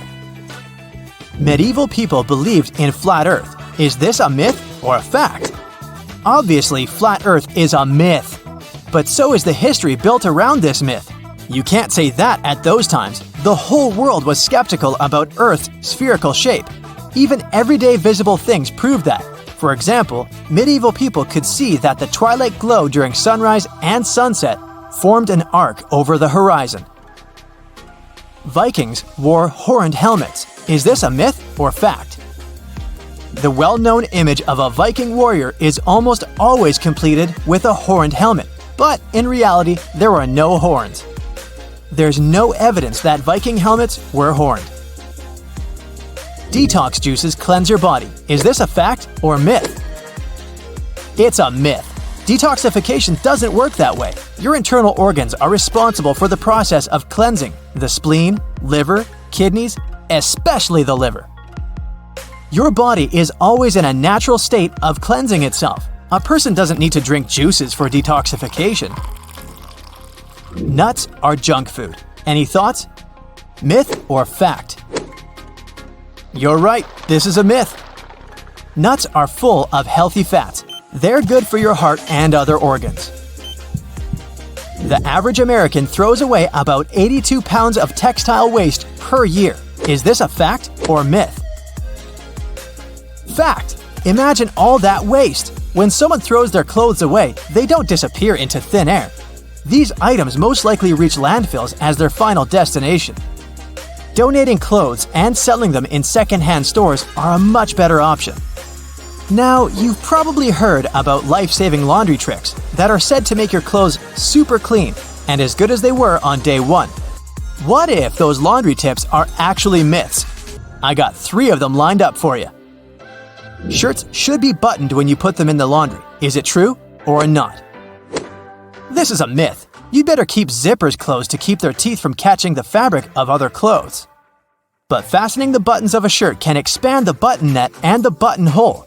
In the long term, buttons will start slipping out of place. Washing clothes in hot water is the most effective way to clean them. Is this a myth or fact? That's another laundry myth. You want to rid your clothes of germs, yet hot water alone won't be enough for this. Nowadays, many detergents can clean clothes in cold or warm water. You should remove stains from the face of the fabric. Is it true? Most people apply water and soap to the stain, starting from the front side of the fabric, but that's not the best option. A much better way is to start from the back. The stain can go deeper if you treat it from the front. Try to make the stain move up to the surface rather than push it inside. Listening to music is an effective tool for learning languages. Is it a myth or fact? It's a fact. Scientists say listening to a song and humming along can help you learn a language. Most people struggle to learn grammar, yet in our daily lives, we don't always follow grammar rules. Songs can help you pick up informal expressions. Scientists have also concluded that music can help you remember new words and add them to your vocabulary. Let me give you an example. It's from your first year at school. Yep, the alphabet song. Are you a morning person or a night owl? Either way, you might want to know these facts and myths about sleep. The longest someone went without sleep was 11 days. Do you think this is possible, or is it an urban legend? This is a fact. Randy Gardner set the record for the longest amount of time a person went without sleep. It was an experiment carried out by Stanford sleep researcher Dr. William C. Dement. The doctor recorded and monitored Randy Gardner's sleep activity. Gardner managed to stay awake for 11 days and 25 minutes. Your body eventually gets used to getting less sleep. Myth or fact? It's a myth. There are many studies proving that your body and especially your brain can't get used to sleeping less. Have you noticed that after a few nights of insufficient sleep, you begin to feel groggier during the day? That's your body trying to adjust to not getting enough rest. Long-term sleep deprivation affects your daytime performance, focus, and decision-making. Many grown-ups need 5 or fewer hours of sleep. Can it be true? Well, this one's easy. It's a myth. Experts from the National Sleep Foundation recommend that the average adult sleeps 7 to 9 hours per night. Some people have a genetic mutation thanks to which they wake up refreshed after a short night's sleep, but such people are an exception. 1 in 4 million. The ability to fall asleep in any place and at any time means you're a good sleeper. What do you think? Myth or fact? It's a myth. A good sleeper gets a proper amount of sleep and has a regular sleep schedule. Cats spend 2/3 of their life asleep. Do you believe that? This will probably come as no surprise. It's a fact. How many of the facts and myths did you guess correctly? Now, can you honestly tell me you have never used your phone while driving? I know, me too. But we both know that it can be dangerous.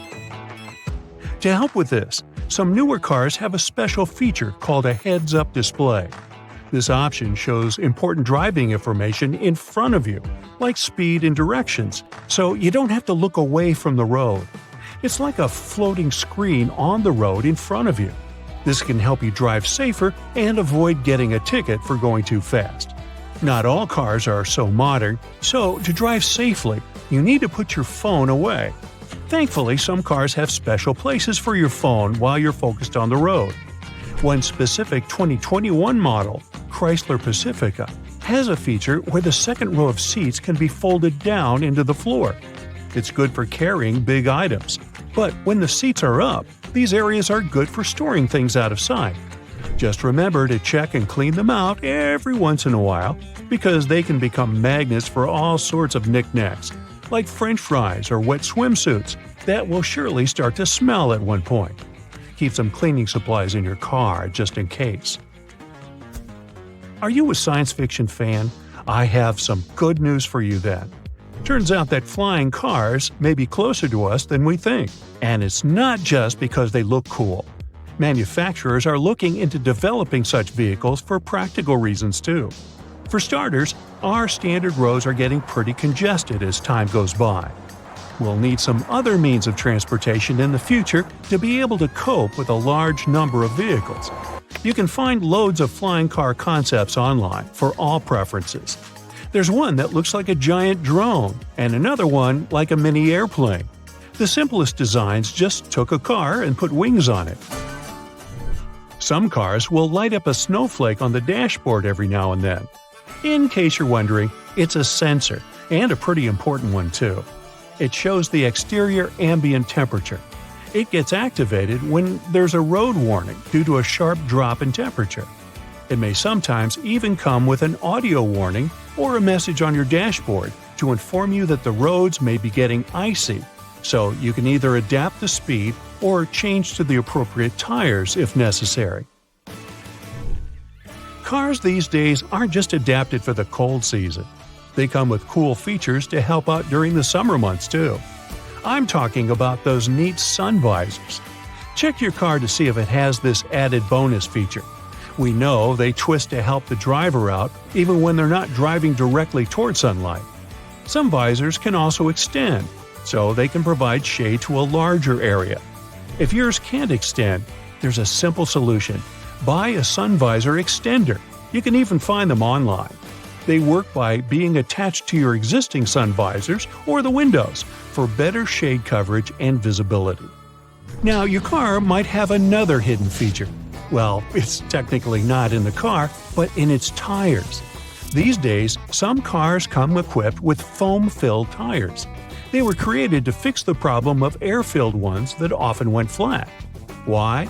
Well, because foam-filled tires have many of the same benefits as air-filled tires without the danger of leaks. Regular air-filled tires can sometimes lose air over time, even if there hasn't been any damage. In most cars with this feature, the tires are not completely filled with either foam or air. They have a mix of both.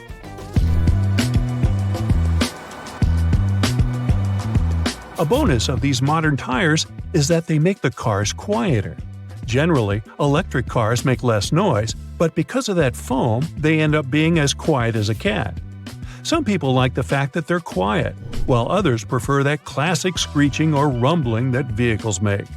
But even people who like the sound of regular engines might like the quietness of these new models because they are still very fast. Hey, I drive one and it's fun. You might have stumbled upon a button called AEB. It stands for Automatic Emergency Braking, and it's a feature that uses sensors to detect if a collision is going to happen really soon.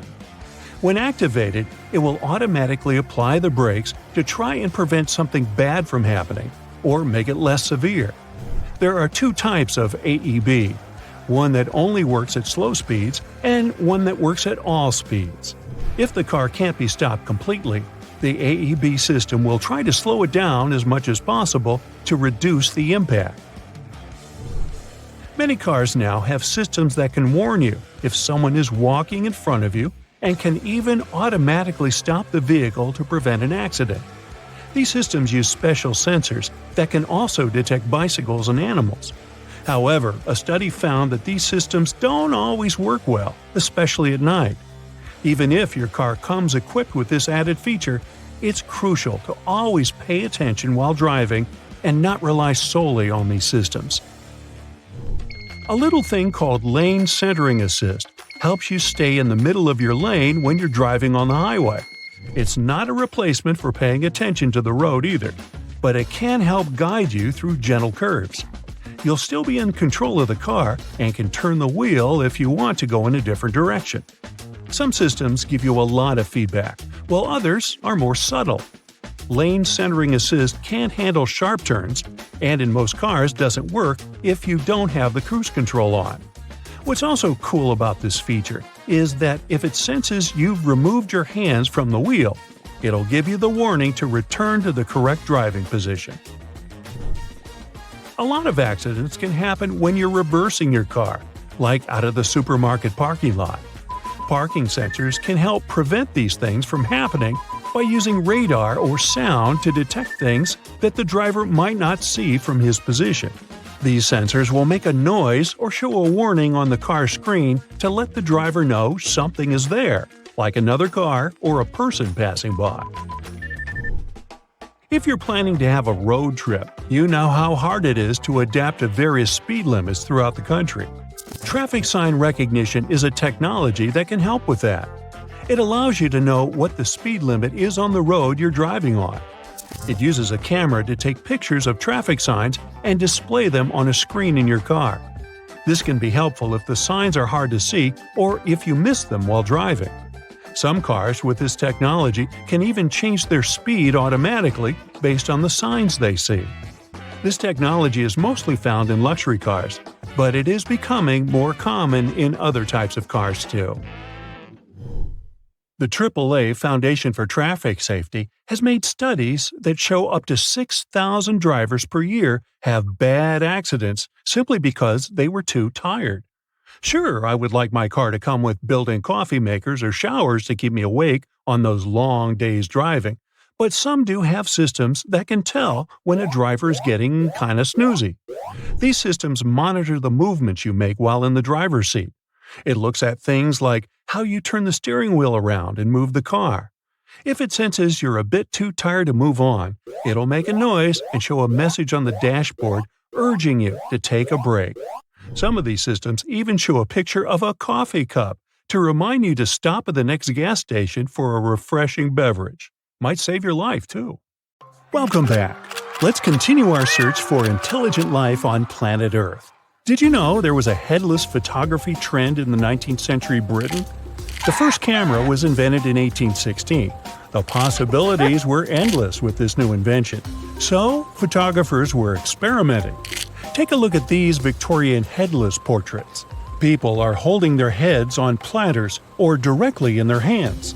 In some variations, they also hold the equipment that was supposedly used to separate the head from the body. You can consider this as the early days of Photoshop. Photographers took numerous photos of the same subject and combined the negatives. This way, they created an illusion that the head and the body were apart from each other. Yet another way to get ahead in life. The Shiger idol is the oldest wooden sculpture in the world. It's approximately 12,000 years old. For comparison, it's twice as old as the pyramids. Experts say that the Shiger idol is covered in encrypted code, which is sort of a message from a lost civilization. Apparently, people passed on knowledge with the help of the statue. The carvings may be about their belief system. No one has been able to crack the code yet, even after years of attempts. The Joanina Library in central Portugal is not only a place with loads of books, but also a home for a colony of bats. Bats come there to fill their bellies with gnats, flies, and other pests. After the feast, they swoop out of the library windows and fly across the town in search of some water. The library has many manuscript books, so this is a win-win situation. Bats eat insects, and insects don't eat books. It's a mystery how the creatures first entered the building, yet experts do know that they've been there since at least the 19th century. You can see the library's flying residents yourself if you come to the doors of the building at night, or you can pay a visit to the library on a rainy day. Ooh, guano go see the library? In December 2019, a man robbed a bank 2 days before the holiday. Interestingly, he threw all the money into the air in the street. Witnesses said that after doing it, he went to a nearby Starbucks where he waited to be arrested. And the money? Well, passers-by brought it back to the bank. Yes, every single banknote. Not even $1 ended up in someone's pockets.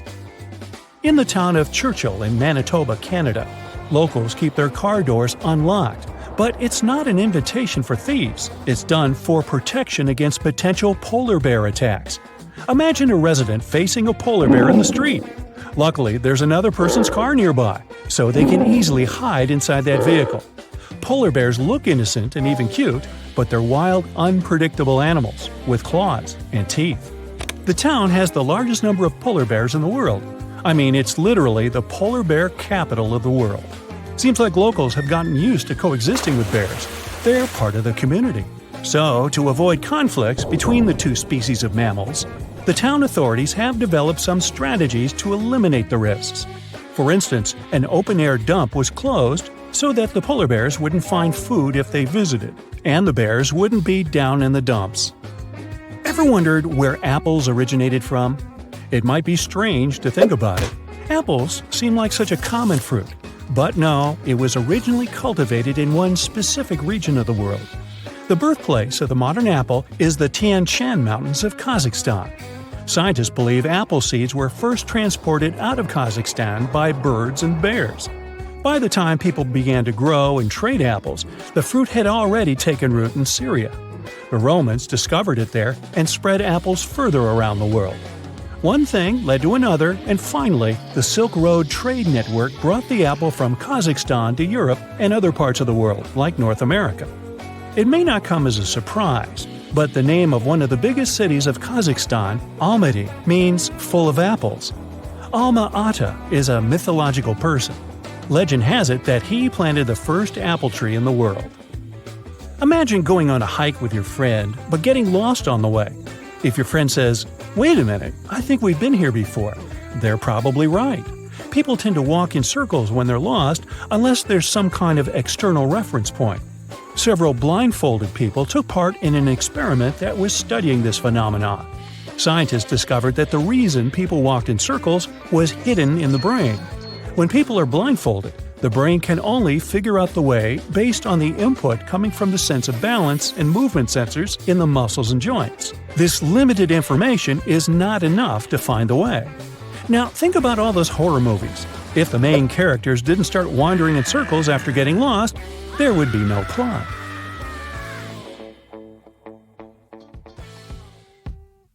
Robert Kearns invented intermittent windshield wipers. He patented his design in 1967. These wipers pause between swipes in very light rain or mist. The invention allows the driver to set the interval at which the wipers sweep the window.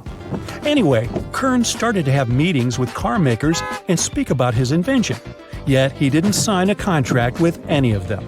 Later on, car manufacturers began inventing intermittent wipers too. You've probably already figured out where this is going. Kearns sued Ford in 1978 and Chrysler in 1982, accusing them of patent infringement. In 1990, a jury decided that Ford had indeed violated Kearns' patent, but the court added that this hadn't been a deliberate effort. The two sides continued to argue about the product's uniqueness, but eventually, Ford paid Kearns $10.2 million and settled the case.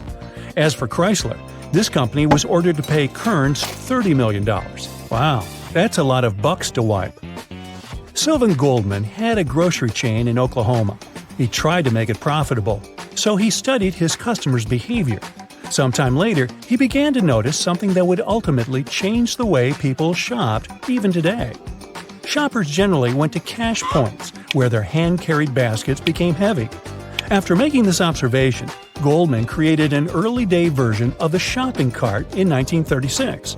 With heavy weight out of the equation, he thought customers would buy more stuff, or at least they would shop longer and look around more. Nope, not yet. People stuck with handheld baskets. They preferred the known to the unusual thingy. Goldman didn't give up. This time, he hired decoy shoppers. These customers were wandering around the stores with the new carts, providing a visual demonstration of what a shopping cart was capable of. He also placed a worker at the front door to greet customers and offer them carts when they entered. Ah, humans, it worked! People began using wheeled baskets as if they had been around for years. Shopping carts were quickly adopted by other chains too. Soon they became a regular part of the shopping experience. Goldman left a fortune worth more than $400 million. Do you know octopuses have blue blood? This color is caused by hemocyanin, which carries blood around the octopus's body. Human blood contains iron, but in octopuses, it's copper instead of iron. Copper-based hemocyanin is more efficient at transporting oxygen in cold environments in places where the oxygen level is low. But it's only blue when the animal is alive. When the blood becomes deoxygenated, it loses its blue color. Now, one species of jellyfish is immortal. Really? A fully grown creature is only about a quarter-inch long, or, to put it in perspective, it's smaller than the nail on your pinky. But this tiny creature is a survivor. It has the skill to transform back into a polyp when it faces physical damage or starvation. They practically get reborn. Scientists first observed this fascinating phenomenon in the 1990s. Since then, the species has been called the immortal jellyfish. So, two jellyfish are in a bar. One says to the other, "Hey, what took you so long?" The other one says, "Look, I'm immortal, so sue me. Plus, I had to get this polyp removed." Ba-dum-dum. Alright, check this out. Water boils faster when you add a bit of salt. Myth. It doesn't make any difference, and even if it does, it may take longer for the water to boil. But it might make your pasta taste better. Just saying. Bats are blind. Not true. The myth probably comes from the fact that they're nocturnal creatures and have extraordinary hearing abilities. They chase mostly when it's dark and rely on a thing called echolocation, but it doesn't mean they're blind. Their eyes aren't useless, they're just adjusted to low light conditions. A blue whale is so big, its tongue can weigh as much as a big elephant. True. Yep, these fellas are huge. You lose more heat through your head. Nah. The real reason why people believe it is because when it's cold, our head is the only part we're most likely to keep uncovered.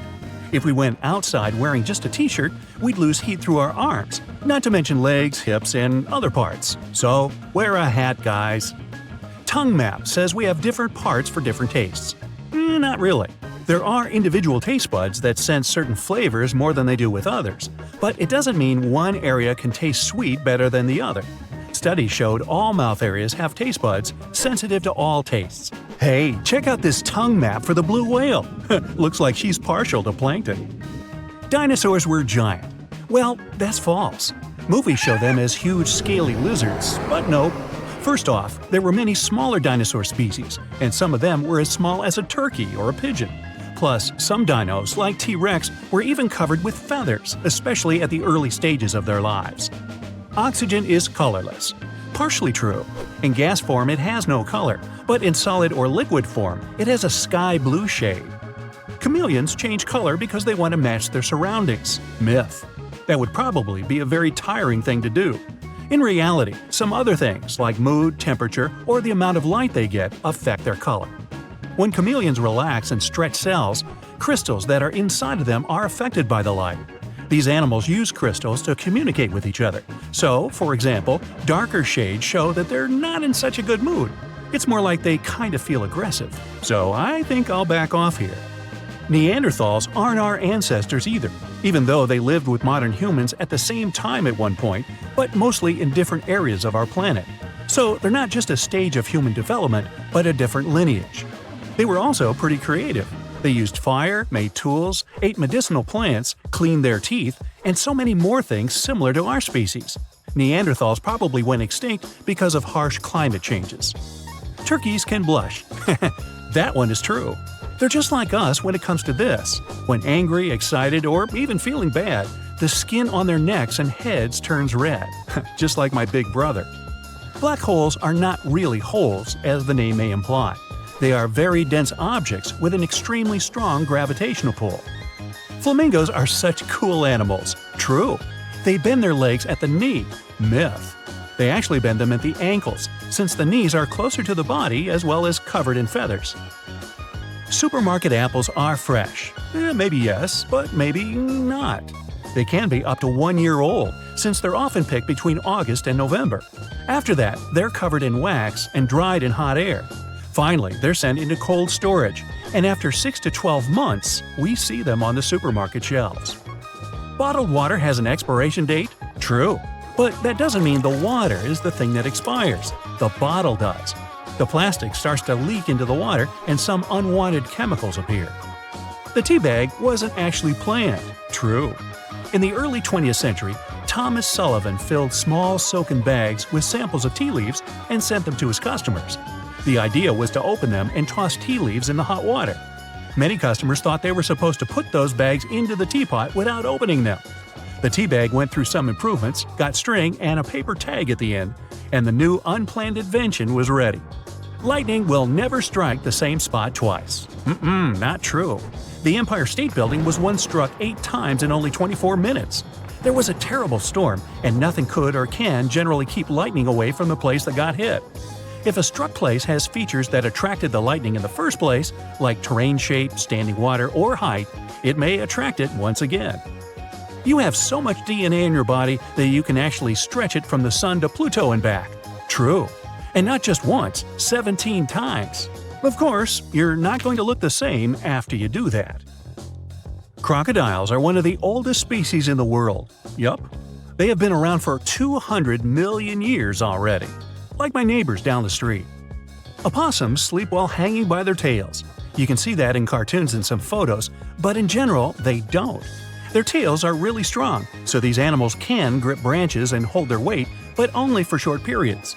Adults are really too heavy to stay in this position for too long, so they wouldn't get much rest.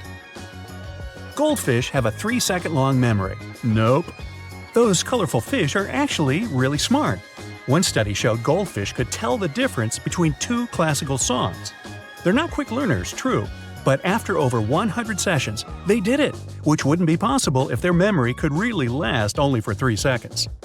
One type of salamander, you can read that on your own, go ahead, can extend its tongue over half of its body length in only 7 milliseconds. True.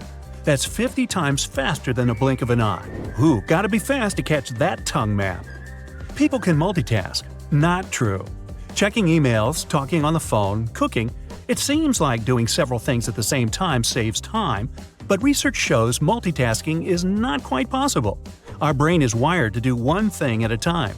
So when we think we're multitasking, it's actually switching tasks, which can take even longer rather than saving us some time, as well as whittling down our attention spans. Earth is not the only planet with water. NASA discovered Jupiter had an ocean with twice as much water as we have on our planet. It's right under a layer of ice. Even Mars has some liquid water flowing. Also, the Earth is round. Or is it? Technically, it has flattened poles, together with a bulge at the equator. That way, it has an irregular shape of an ellipsoid. Zombies are not made up. True. Okay, humans can't turn into ones as we see in movies, but the animal kingdom has its zombies. For instance, there's a type of fungus that takes over ants, spreading specific chemicals in their brains. That makes an ant leave its family looking for the place where this fungus wants to live. The world's biggest waterfall is under the ocean. Oh, very true. It's in the Nordic Seas. The cold seawater is denser than the warm waterfall. The drop is almost 2 miles long. The smallest wasp in the world is not bigger than an amoeba. True. This wasp has the same body parts as other bugs, like eyes, wings, brain, legs, and more, but it's just 0.008 inches long, which, in most cases, makes it smaller than one-celled organisms we also know as amoebas. Snow can only be white. Not true. And I'm not talking about the snow near fire hydrants. For example, there are some mountains with pink snow, like the Sierra Nevada in California. Its color is caused by a certain type of algae living there. Aurora Borealis has a sister. True. It's called Aurora Australis, and you can see it in the southern hemisphere. The best time to see it is in winter. Over 99% of atoms is empty space. True. If we collected all the people in the world together and removed all the empty space between the atoms out of them, the population of Earth would fit into the size of an average orange. I think we should try that. Then I could finally get a seat on the bus. Dolphins communicate and call each other by names. True. They use specific vocal whistles to identify each other. So long, and thanks for all the fish. The toilet flushes in different directions when on different hemispheres. Nope. The direction is the same whether the toilet is in Australia or France. Really? A snail can have a pretty extended nap. True. Some snails can sleep for around 3 years in a row. Sharks smell just one tiny drop of blood from miles away. Not quite. Sure, their brain region in charge of smelling odors is enlarged, but the ocean is really big. Plus, it takes time for odor molecules to spread in liquid. On a pretty good day with favorable currents, a shark may smell the prey from a distance of a couple of football fields away, but not miles. Finally, penguins propose to their significant other. True. They're monogamous, and after choosing a mate, the male gives the female a pebble to show his affection. Ah. Check this out. Each zebra has its own unique pattern of stripes, just as people have their own unique fingerprints. Is it just a myth, or is it the truth? What do you think? It's true. Stripes on each zebra form a unique pattern, so it's impossible to find two zebras that are exactly the same. The stylish black and white pattern serves as an optical illusion to confuse and scare away their key enemies, predators and annoying insects such as tsetse flies or horseflies. Zebras are probably aware of how fabulous they are because they take time to groom one another.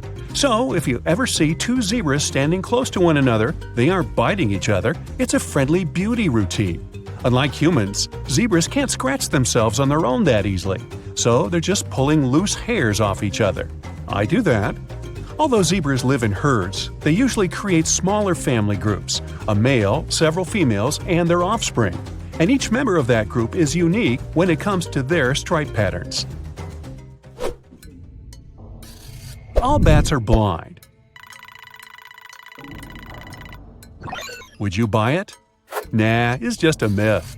Being blind as a bat is a figure of speech, and it comes from the assumption that bats cannot see properly.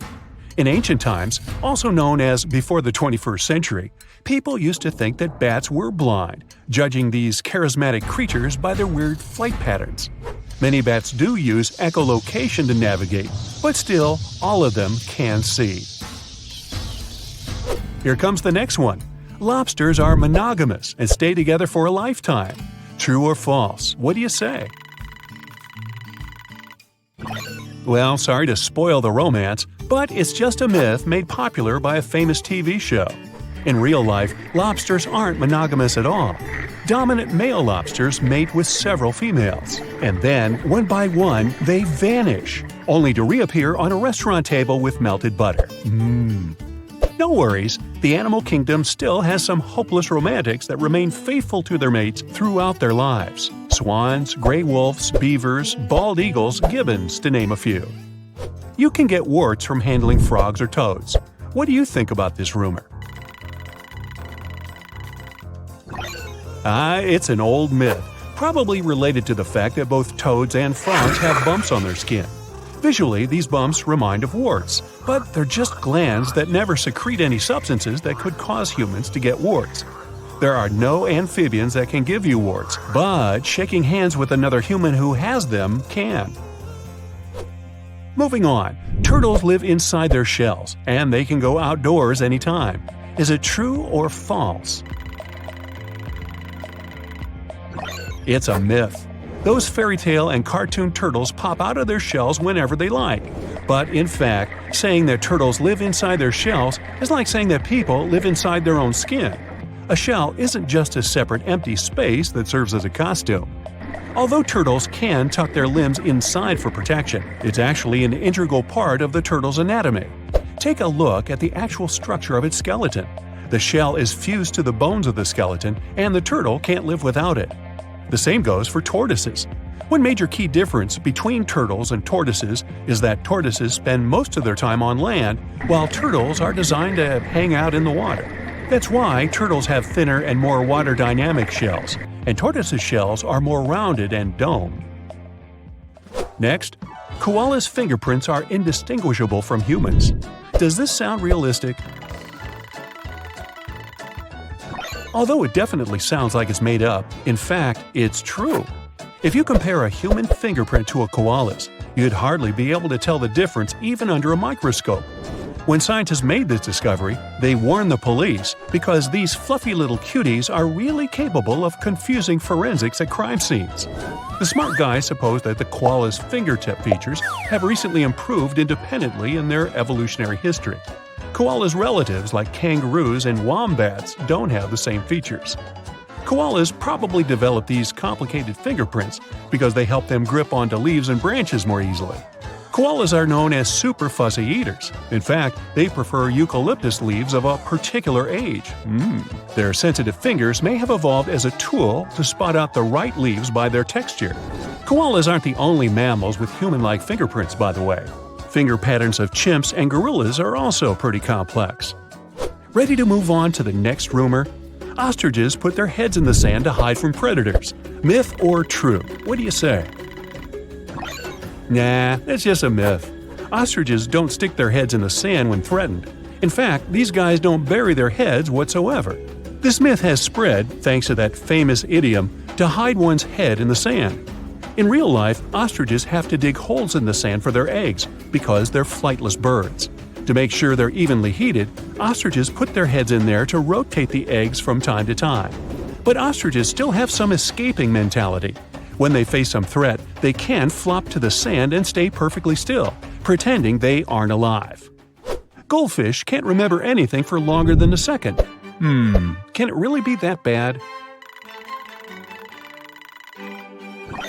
If you often say you have a goldfish memory as an excuse for forgetting something important, I have some bad news for you.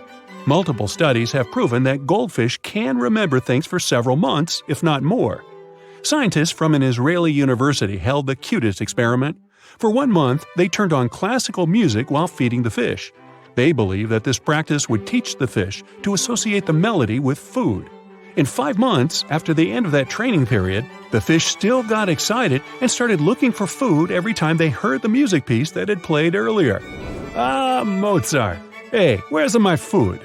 It's not clear exactly where this myth came from or why it's so popular, but some people suggest that goldfish owners started it as they felt guilty about keeping their pets in tiny bowls.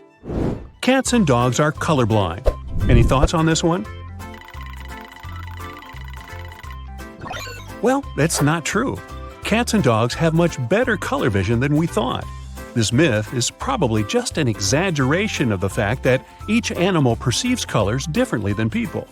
Studies reveal that both cats and dogs can see in green and blue. They also have more light-sensing cells in their eyes, also known as rods, than humans do. It means that cats and dogs can see way better in low light spaces. Dogs' eyes have fewer cones, those color-sensing cells. That's why scientists believe that dogs' approximate color vision is only about 1/7 as vibrant as humans. Sharks can only breathe and stay alive when they swim. Does this one sound real to you?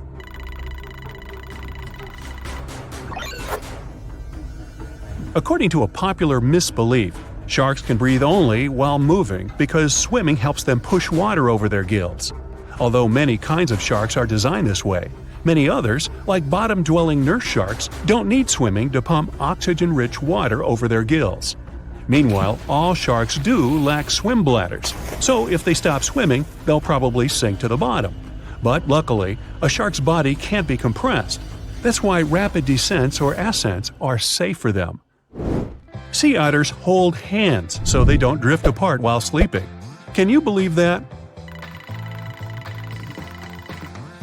Yep, it's true. You can keep awing at it, but in fact, this way of sleeping has a practical purpose for them. Scientists suggest that sea otters develop this cute habit to stay close with their mating partners. If you hold your otter girlfriend's hand tightly all night, it will reduce the risk of her mating with another male while you're sleeping. Shameless. Also, holding hands helps otters to protect themselves from predators because they stay away from the land altogether. Now, if a human touches a bird nestling, its mother will abandon it. Myth or truth? What do you think? Luckily, it's just a myth. In fact, parent birds don't recognize their younglings by smell. So, feel free to put the cuties back in the nest. And always hang on to your otter girlfriend so you won't get eaten. Good advice.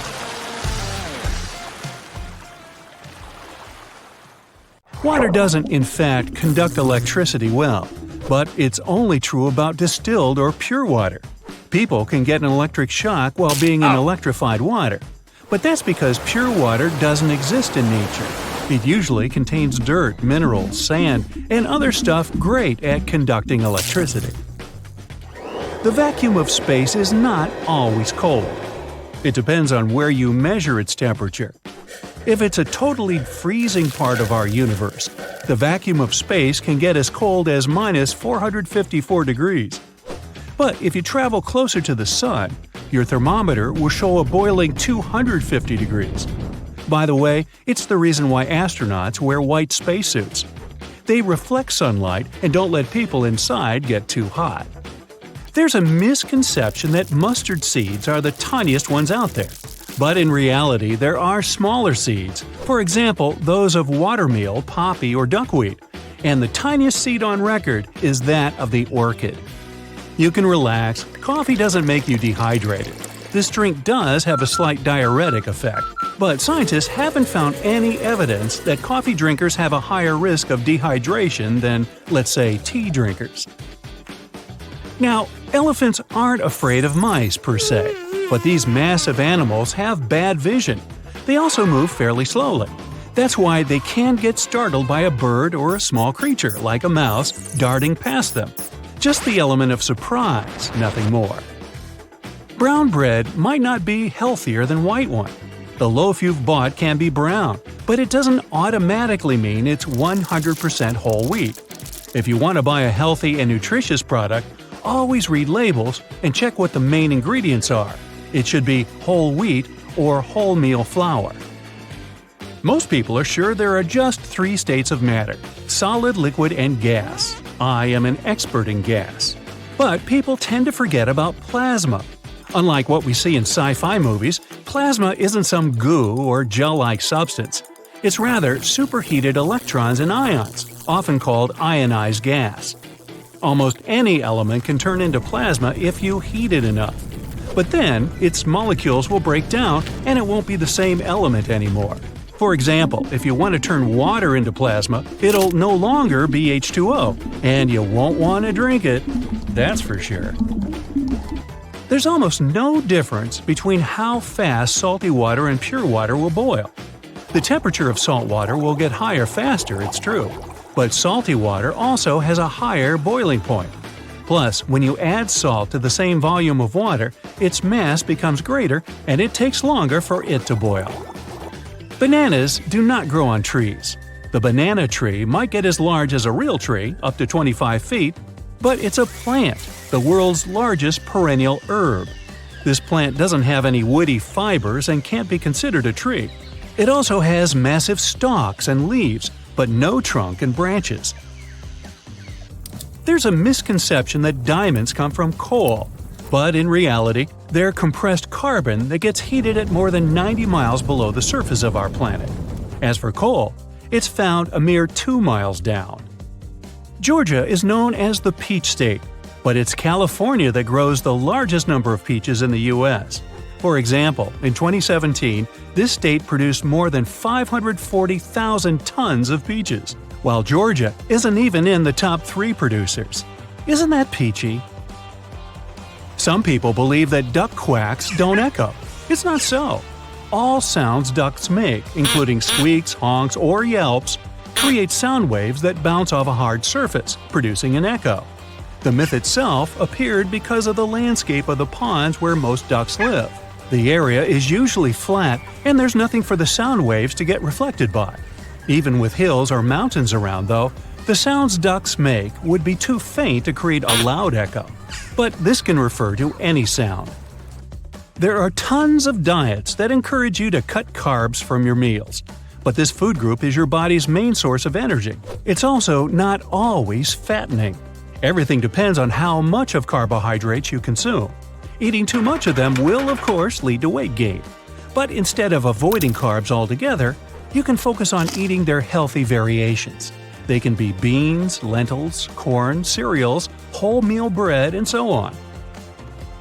Your pooch does not see the world in black and white.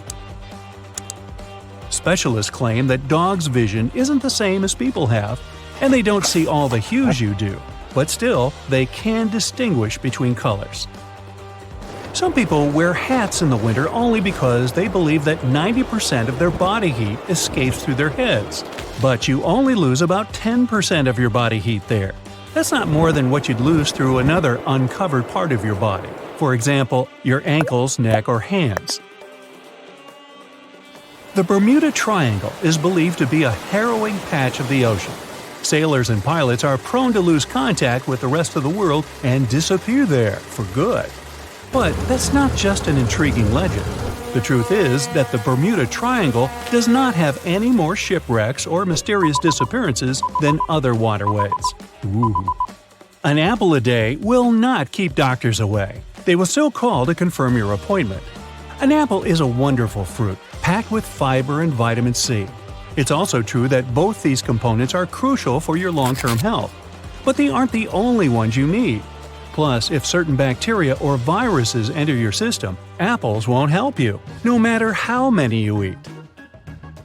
The Great Wall of China isn't the only human-made structure visible from space. If you're 180 miles above the surface, it's very distinguishable. But from up there, you can also see highways, bridges, dams, airports, and other huge constructions. And if you go further to space, you'll only see the wall in radar images, not with the unaided eye. Sign language isn't universal. In different countries and regions, there are different variations. For example, in the US, people use ASL, which stands for American Sign Language. It's based on a one-handed finger-spelling alphabet. And in the UK, they have BSL, British Sign Language. It uses a two-handed alphabet. It's a popular belief that organic food is more nutritious and pesticide-free. But in reality, there are pesticides approved for use in organic farming. They're naturally derived, but sometimes just as harmful to the environment as their synthetic analogs. On the other hand, the amount of chemicals on both organic and non-organic foods is so low that it's safe to eat both kinds. And no study has proved that organic products are more nutritious either. Lightning can actually strike the same place twice or at least hit very close to the first spot, which means that it's extremely unsafe to try to escape danger by hiding in the spot struck by a lightning bolt. Find shelter, do not touch anything metal or electrical, and stay away from windows. So, you probably think it's sugar that causes your headaches, but in reality, the culprit may be a fast drop in your blood sugar levels. In some people, a meal heavy in carbohydrates leads to excess production of the hormone insulin. Glucose levels drop, and a person develops a headache. Natural sugars like honey are believed to be better than processed sugar. But scientists are sure that the biological effect of corn syrup that is high in fructose is almost the same as that of honey. The only problem is that candies and other sweet things contain more sugar per serving.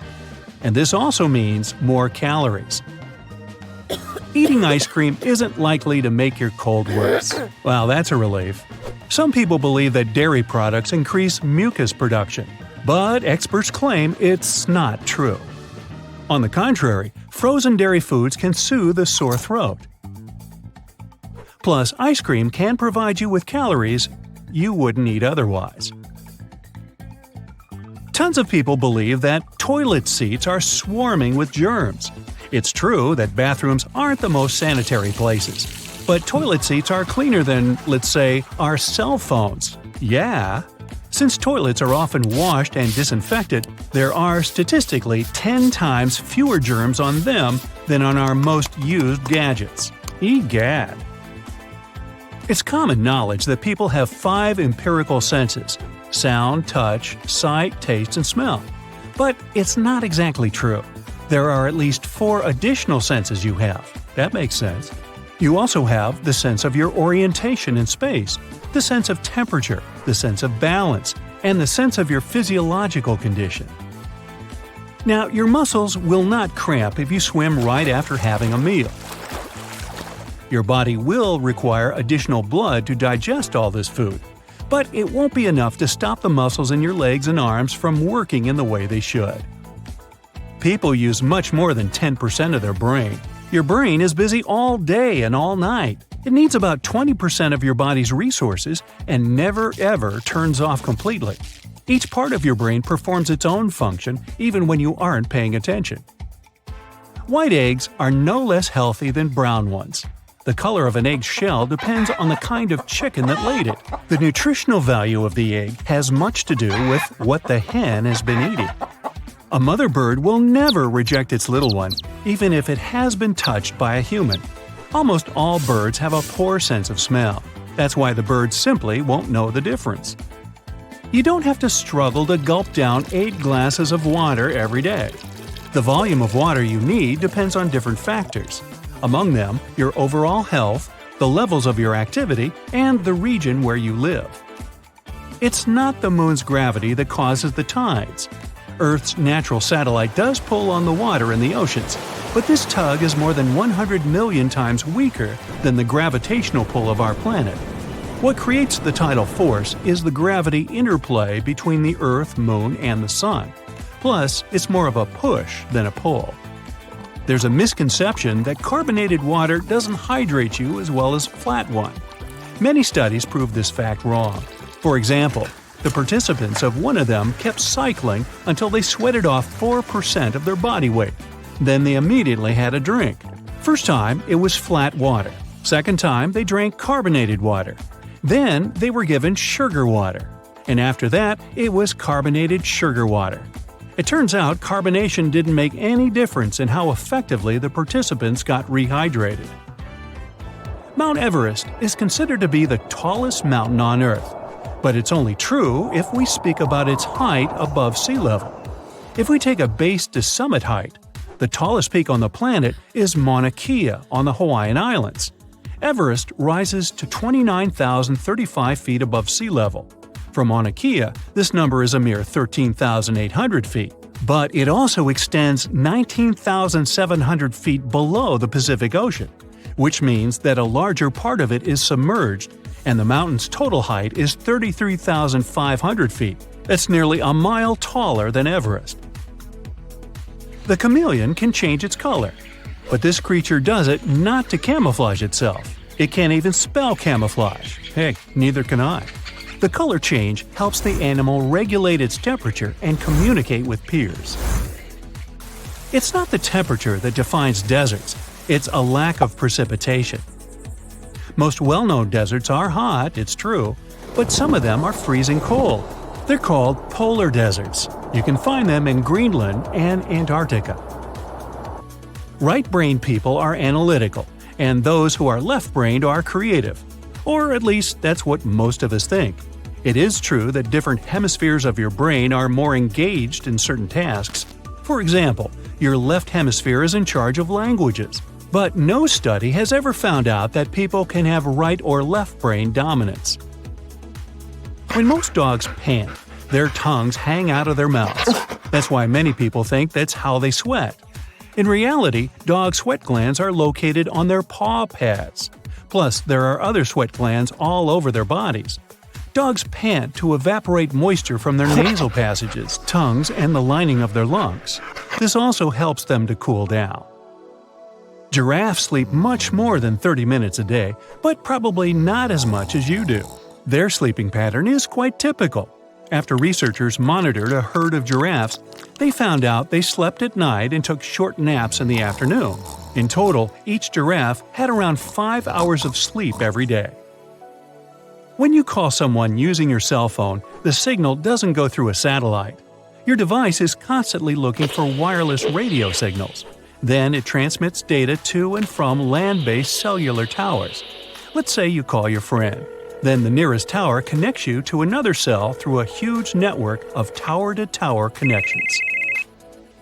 There's a myth that your blood will turn blue if it runs out of oxygen, but this misconception is based on an optical illusion. Blood might look blue because you see it through layers of tissue, which makes it appear to be a different color. Not all comets have tails. It depends on a comet's location. If it's somewhere far away from a star, it'll look like a small frozen chunk of ice and rock. But once it approaches a star, the ice starts scattering away because of the solar radiation. This looks like a tail. Sometimes a comet's tail is too faint for you to see. It's impossible to see millions of stars, even on the clearest night or when you're far away from any sources of light. The highest number you can spot if you're lucky and have good eyesight is around 3,000. These stars are the ones that are closest to our planet and bright enough. Lots of the luminous objects you see in the sky are artificial satellites, planets, and distant galaxies. People can grow new brain cells. You don't start life with the same set of brain cells you'll ever have. There's a lot of proof that your brain keeps producing new cells even when you're a grown-up. At least this process goes on in certain regions of your brain. Hey, doesn't that give you hope? You might leave wasps alone, but don't be so sure they'll do the same. Bees do respect human boundaries, and if you bother them, they won't hurt you. But wasps are so bad-tempered they can sting you even if you're just walking by their nest. The asteroid belt between Mars and Jupiter isn't a region of randomly floating and constantly colliding large rocks. If you ever found yourself there, you'd see how empty and calm it is. The asteroids are so far apart from each other that the chances of collision are laughably small. If you were traveling by a spaceship, its radar would easily detect asteroids and help you avoid them. Honey can actually spoil if you leave it uncovered in a humid environment. Make sure to always keep the lid on the product and don't let any water get inside. Then your honey will be edible for a really long time. Its antibacterial properties won't let any organisms grow in there. The moon doesn't really have a dark side. Our natural satellite is tidally locked with Earth. That's why we always see just one side of it. The sun, the moon, and our planet are all constantly moving. Sometimes that one side of the moon that's always visible to us is brightly lit. Then the far side is dark, and vice versa. Hey, I hope you found this illuminating. Now, as much as we love epic space battles with blasters cutting through the black void and causing cheerful booms, that's not exactly what happens when something explodes in the big black. Space is basically vacuum, meaning it has no oxygen, and oxygen is an essential part of any process of burning we have here on Earth. You might argue that stars can burn and explode into supernova, but that's not exactly true either. Stars don't rely on oxygen, so they're not burning. There are constant thermonuclear reactions going on inside them. So a spaceship can only explode like that if it has a nuclear power plant installed in it. If it doesn't, then the only special effect you get is a brief flash that disappears in the blink of an eye. Liquid oxygen, which is often on board spaceships, is very quick to burn out in the vacuum of outer space. As for the boom, oxygen plays a crucial role here too. Sound only travels thanks to molecules of air bumping into each other. Since there's no air in space, the whole scene would be pretty much absolutely silent. And that's not a bad thing either. Just imagine how deafening would the sun be if the sound could travel in space. Despite what many sci-fi directors want us to believe, there's no dark side to the moon. Our satellite is tidally locked with Earth, meaning it's always turned to us with one side, while the other always looks away. The sun is much farther from us than the moon, and we're both turning round and round, warming and lighting this side and that in turn. It means that once in every short while, the moon is lit by the sun from either side. It's just that we can't see it from where we are. While things appear weightless in outer space, there's actual gravity all over the place. It becomes weaker the further you get from a heavy object, like our planet, but it's still there. In fact, there's not a single place in the universe that isn't affected by gravity of this or that cosmic object. Everything that has mass has gravity as well. Yes, even you and me. But space objects are so massive that they tug smaller things towards them. That's why the planets of the solar system orbit around the Sun, and our whole Milky Way galaxy orbits around its own center. Scientists believe there's a supermassive black hole there, about 4 million times heavier than the Sun, which keeps all the stars and systems from flying apart. Our movie hero leaves the orbit of Mars on their trusty spaceship and heads on towards Jupiter. Their face is grim and determined, even though they know what threat awaits them ahead – the asteroid belt. They pitch and yaw, dodging the asteroid flying at enormous speeds toward the spacecraft, but one of them still hits it. No, just a scratch, thankfully. Finally, our hero leaves the danger zone and wipes the sweat from the brow with a shaking hand. Sounds familiar, but couldn't be further from the truth. Asteroids in the belt between Mars and Jupiter are so few and far between that if you ever travel through it, you might not even encounter one the whole way. There are about 1.5 million sizable space rocks flying there, give or take 500,000. But let's not forget, space is a vast place. The distance between two asteroids of any significant size would be millions of miles. So a space chase with two ships weaving between floating rocks would be quite boring in there. Space is often depicted as a black, cold, and desolate place, especially when a movie astronaut leaves the safety of their spaceship. Everything about this description is okay, except for the cold part.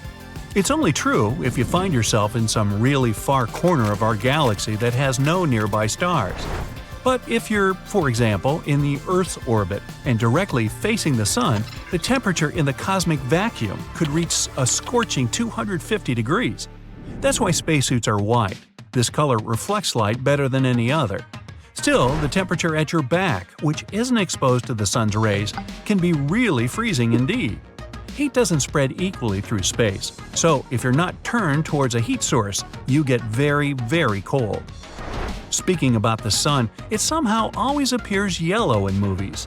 The fact is, the color we see from Earth is an optical illusion created by our planet's atmosphere, just as the blue sky during the day.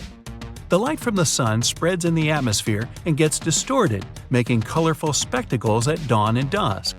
In the vacuum of space, there's nothing to reflect the light, so the sun appears as it really is, white. That ball of glowing gas is that hot.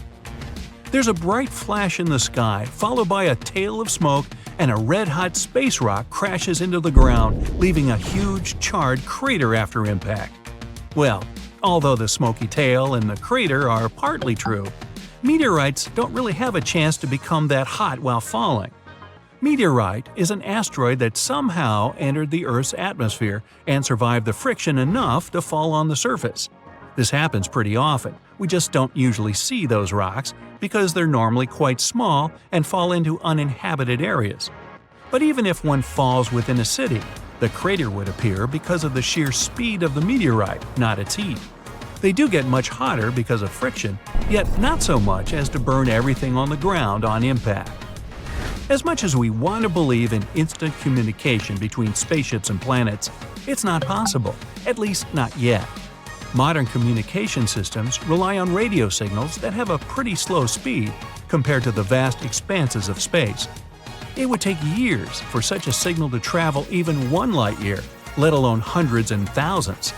If you want to send a message to a galaxy far, far away, be prepared to wait a couple of millennia and then a couple more to receive a reply. On that note, space is not as crowded and full of events as is often shown on the silver screen. It's mostly a rather lonely place where planets, stars, and other objects are separated by billions of miles of nothingness. Even if you have a spaceship that can travel at the speed of light, most of the time you'll only see black void full of stars and planets far away. The distances are enormous out there, even between the closest objects. For a better understanding, the Moon, which you can see so well on a clear night, is about 239,000 miles away. It's like traveling around the Earth almost 10 times in a row. Warp drives that can distort space-time and get you to a distant corner of an alien galaxy in the blink of an eye, that's a staple of any space opera. Spaceships capable of such a feat are always shown as instantly accelerating from zero to faster than light. According to the law of physics, people on board should, well, at least be pushed into their seats hard. More strictly speaking, no one would be able to survive such an acceleration because it's too many G's on a fragile human body. Until we find a way to reduce the effects of overload, we can't even start thinking of space warps. Water isn't the rarest and most precious resource in the universe. In fact, there's a humongous space cloud several million light-years away from us that consists entirely of water. Its reserves would be enough to fill all our oceans 140 trillion times over. And many planets, Some even in our solar system seem to have liquid water on them. The most precious resource in space is life, and that requires a lot more stuff to appear than just liquid water. Astronauts are often shown working out on the ISS and sci-fi space stations, and that much is true, they do need physical activity. But the reason isn't that they need strong bodies to work in space. The gravity out there is much weaker, and astronauts don't use their muscles as much as on Earth. So when they come back to the surface, gravity hits them as a sledgehammer, and their bodies feel squishy. To alleviate those effects, they train every day. Although they say we can see millions of stars on a clear starry night, that number is much more modest, about 3,000.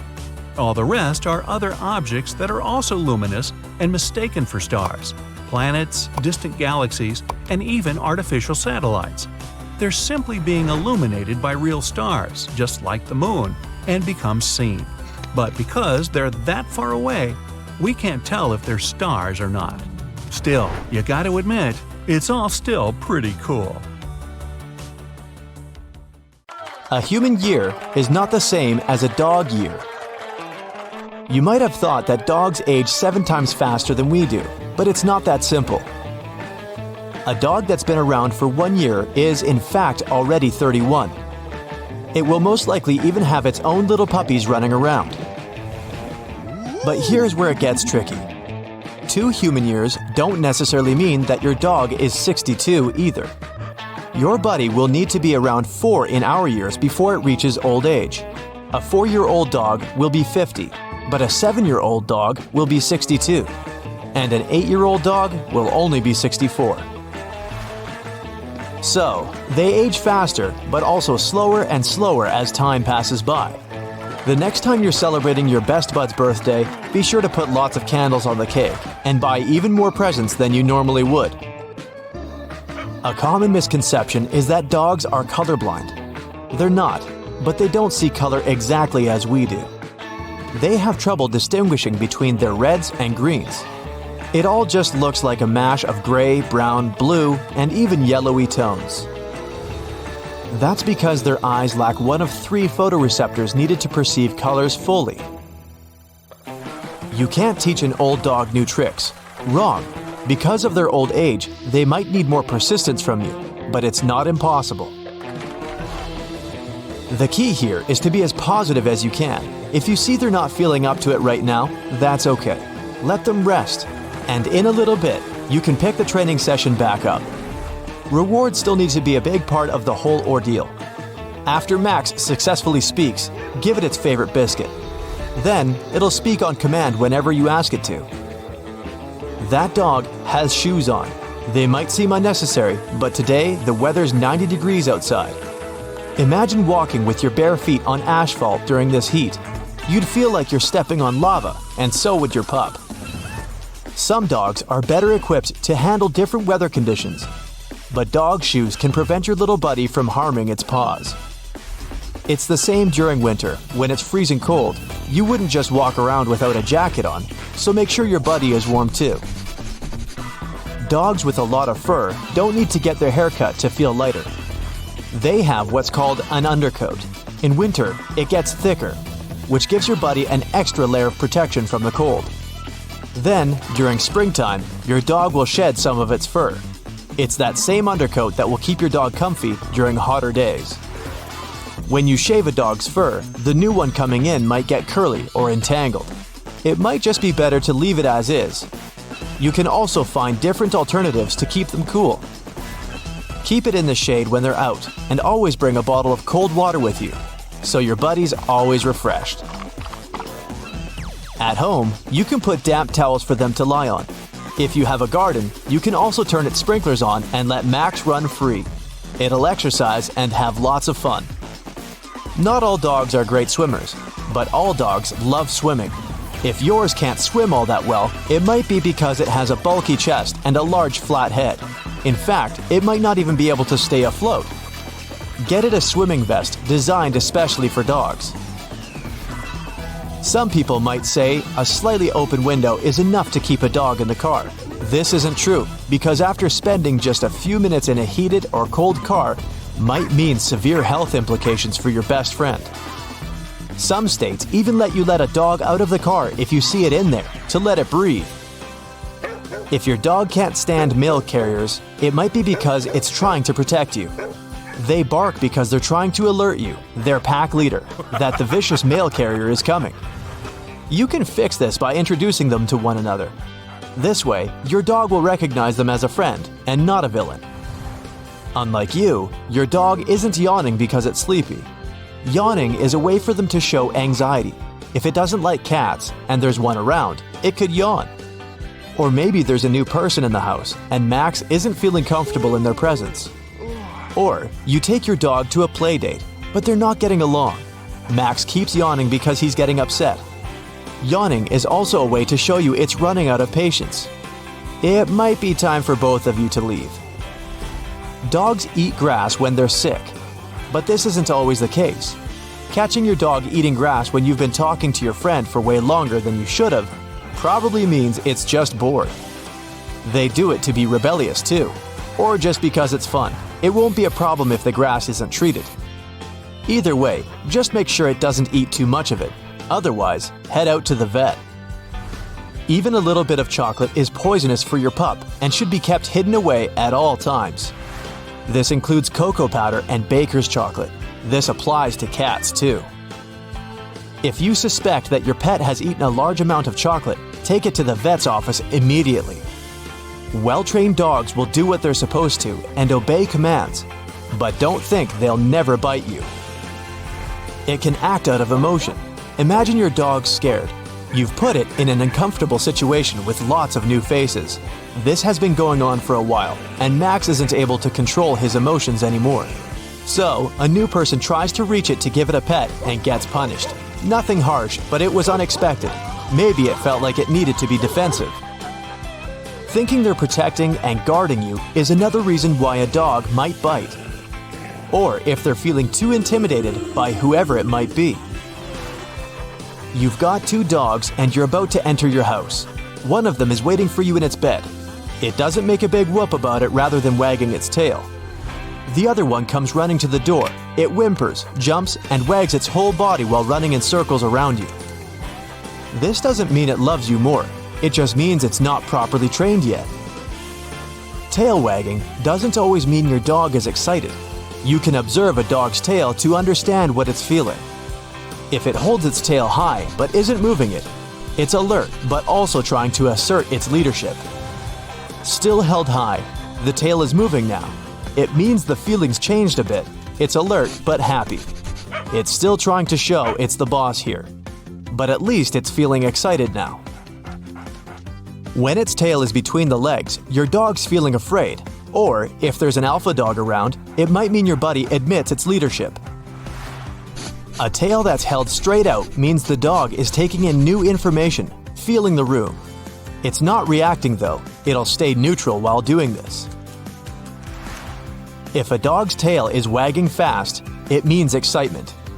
The faster they wag their tail, the more excited they are. A slow wag conveys insecurity. It might be because of another dog or person. Now, imagine your dog is wagging its entire body. You even see its hips wagging. This means it's friendly. It might happen when you're in the elevator, and it spots its best friend from the apartment complex. The worst wag of them all is an extremely fast vertical wagging tail. When doing this, your dog can be mean to others. It might be feeling territorial over you. It's best to remove yourself from the situation. If your dog's tail is wagging to the right, it means it's more relaxed. And a left wagging tail means stress. If someone finally invents time travel and you hop on a trip to the past, you won't recognize many of the things you know and love today.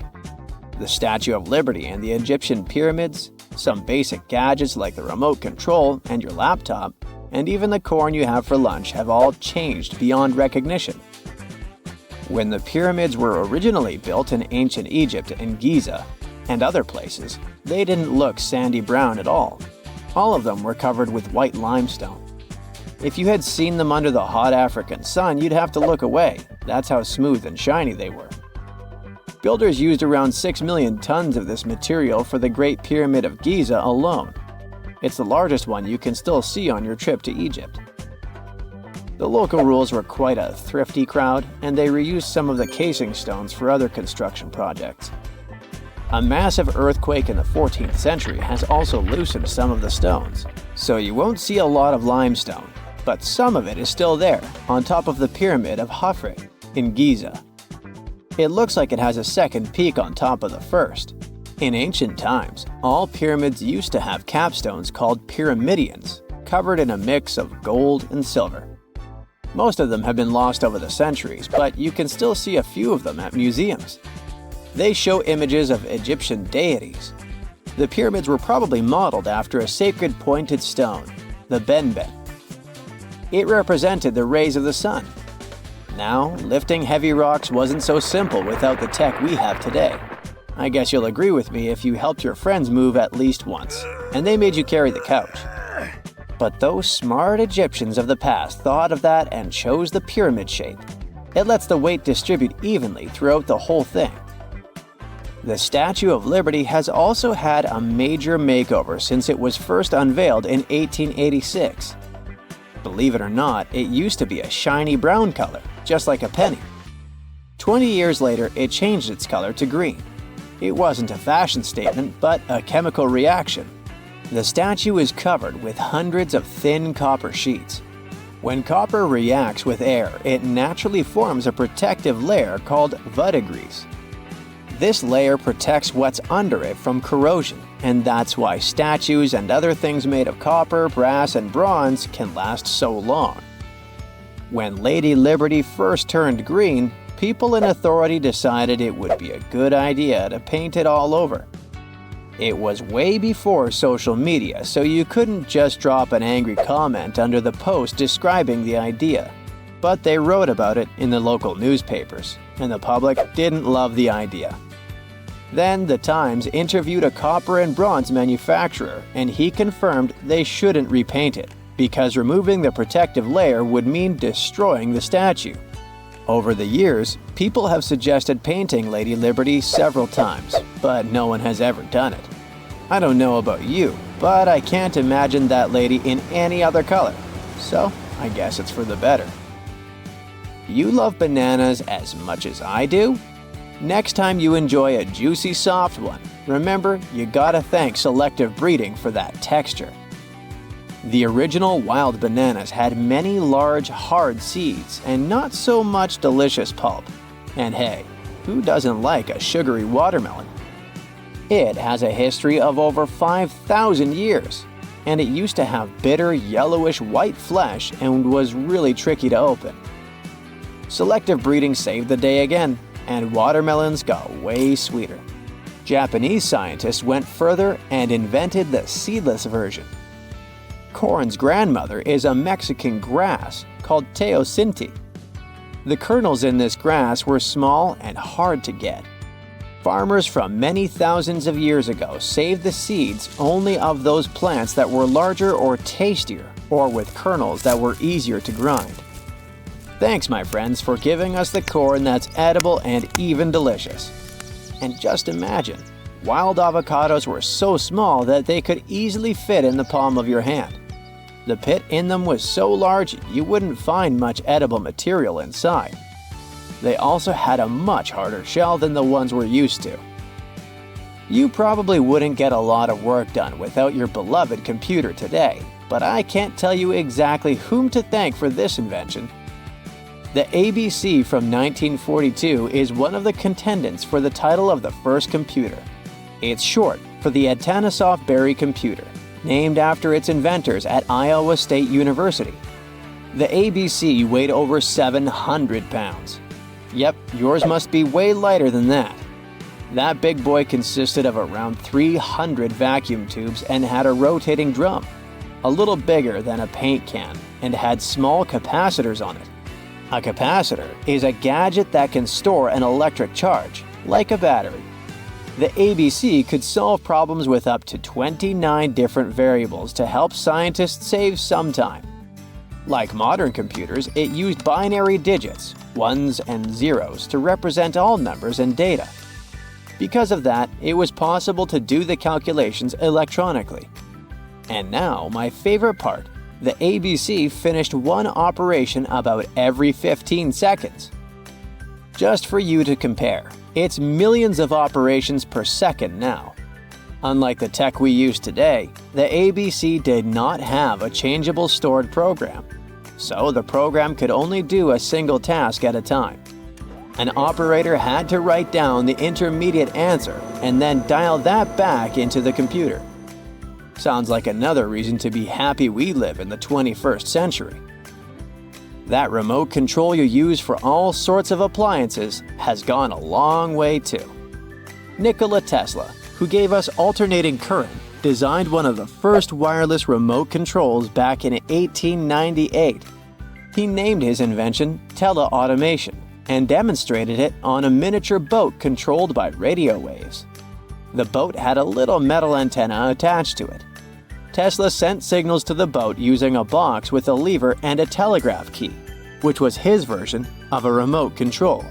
Those signals set electrical contacts on the boat into motion and moved the rudder and the propeller, and Tesla was controlling the boat. The concept of the remote control soon spread to other gadgets. The first television remote control followed in 1950. It was designed by the Zenith Radio Corporation called LazyBone. Don't take it personally, please. This LazyBone had a massive cable that was attached to the TV set, and those who tried it didn't fall in love with the invention because they tripped over that cord. I feel your pain, my friends. If you live or work on one of the top floors, you gotta love this one. Meet the first passenger elevator. It traveled at the speed of 40 feet per minute. Not the fastest, I know, compared to today's record, which is 40 feet per second. But hey, it was built back in 1857 in New York and was more of a tourist attraction than a necessity. The elevator had a steam engine hidden in the basement of a 5-story building. 3 years later, they shut it down because the public didn't appreciate it. Otis Tufts filed the first patent for a vertical railway around the same time. His invention included an actual car with a bench inside for people to sit on. Sounds like a great spot to hang out with friends to me. What do you say? Then they started adding elevators to luxurious hotels around the world. They were entire rooms with a rich design, upholstered seats and mirrors on the walls, and sometimes even a small chandelier. There was an obligatory operator who'd close the door and the car would start its super slow ascent. It was still more about style than about speed, so I guess I'd choose the stairs. Oceans cover 70% of the Earth. On average, the ocean is 8 Empire State Buildings deep, and less than 5% of its mysterious depths have been explored. It's even possible to find lakes and rivers beneath the ocean. They're denser than the rest of the water surrounding them, so you can clearly see the difference. When the coral is in shallow waters, intense sunlight can damage the algae living inside it. To protect the algae, the coral produces some proteins that act as some kind of sunscreen for it, so they really don't need to spend money on it. Okay, most of the ocean may not be explored, but what we do know is about 20 million tons of gold is dispersed through its dark waters. It's concentrated in really small amounts, which is why it doesn't pay off to mine it. If we could take it out, every person on the planet would get 9 pounds of gold. When sharks need their morning joe, they go to a cafe too. Back in 2002, researchers found an area in the Pacific Ocean called the White Shark Cafe, where great white sharks come during the winter. They simply hang out, tell jokes, and laugh at stories of how many humans they've scared, and then go back to the coast to scare us a little bit more when the weather gets warmer. Hey, have you had a great white latte? Try one. The widest point of the Pacific Ocean goes from Indonesia to Colombia, and at that part it's 12,300 miles across, over 5 times wider than the diameter of the moon. We might imagine oceans are cold, especially in depths where the temperature is only 40 degrees Fahrenheit. But there's an exception. Water that comes out of hydrothermal vents in the seafloor has a temperature of up to 750 degrees. Humans are the only animals whose brain gets smaller. Yup, as we get older, it tends to shrink. It can do so even because of isolation and loneliness. Other animals, even some of our distant cousins from another side of the family tree, like monkeys and chimpanzees, have no problem with that. I'm guessing television is the probable cause. Our eardrums have nothing to do with the sense of sight, but they still move when we move our eyes. In the average lifetime, our heart beats over 2.5 billion times. I've counted. Our nose can detect over 1 trillion smells, and our lips are hundreds of times more sensitive than the tips of our fingers. 2 of our body parts never stop growing: your nose and your ears. Cockroaches are tough. They can survive harsh conditions and have been around since dinosaurs ruled our planet. But the termite queen beats all that, with a lifespan of 50 years. That's the longest any insect can live. Regular termites live only 1 to 2 years. It's not the water camels store in their humps, but fat. They store water in their bloodstream. Bees can fly really high, more than 29,500 feet, which is even higher than Mount Everest, the tallest mountain on our planet. Sloths are able to hold their breath longer than dolphins. Yup, they slow their heart rates, and they can stay that way for almost 40 minutes. Dolphins have to come to the surface to catch some air every 10 minutes. The moon has volcanoes, and scientists believe these might have been active around 100 million years ago, when dinosaurs still ruled our planet. Wow, the view must have been magnificent. There are watermelons the size of a grape. Cucamelons, if you prefer, mouse melons, actually look like really small watermelons, but at the same time have a citrus flavor. Not just mouse melons, there's also the kangaroo mouse. This animal doesn't feel the need to drink water. It lives in the Nevada desert, and since its habitat is really dry, it simply learned to quench its thirst through seeds it likes to eat. You may think parking is expensive in the area where you live, but it's probably cheaper than a spot you'd pay in Hong Kong. Just a 135 square foot spot placed in front of the center, which is the 5th tallest building in the city, was purchased for almost $1 million. I'll take a bus ticket, please. Speaking of expensive, and I was, the world's priciest hot dog is $169, and you can try it out in Seattle, Washington. I don't have the money, but I am a little intrigued, must admit.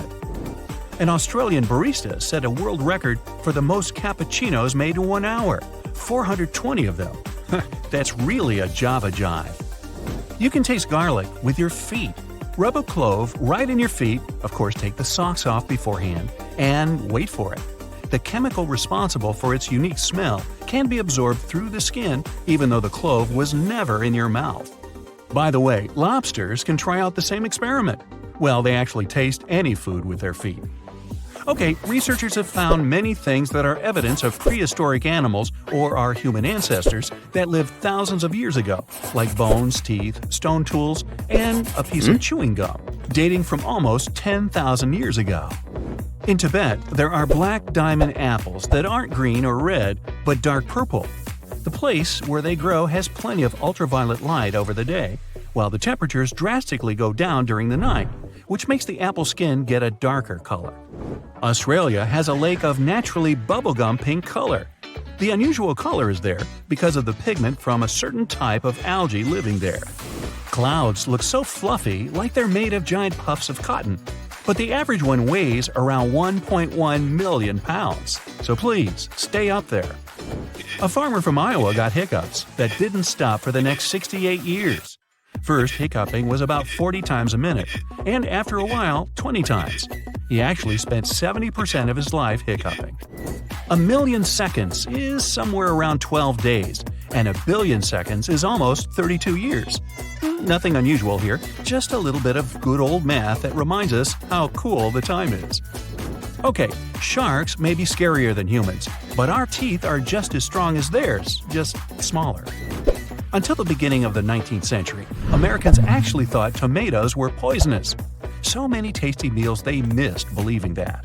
Yup, farmers discovered not just people have regional accents, but cows also have different moods, according to the area where they live. Hey, do cows get moody? Giraffes have a tongue that's up to 20 inches long. Ooh, ice cream maybe? Actually, they can bend trees with their tongues. There's a specific type of jellyfish that's actually immortal.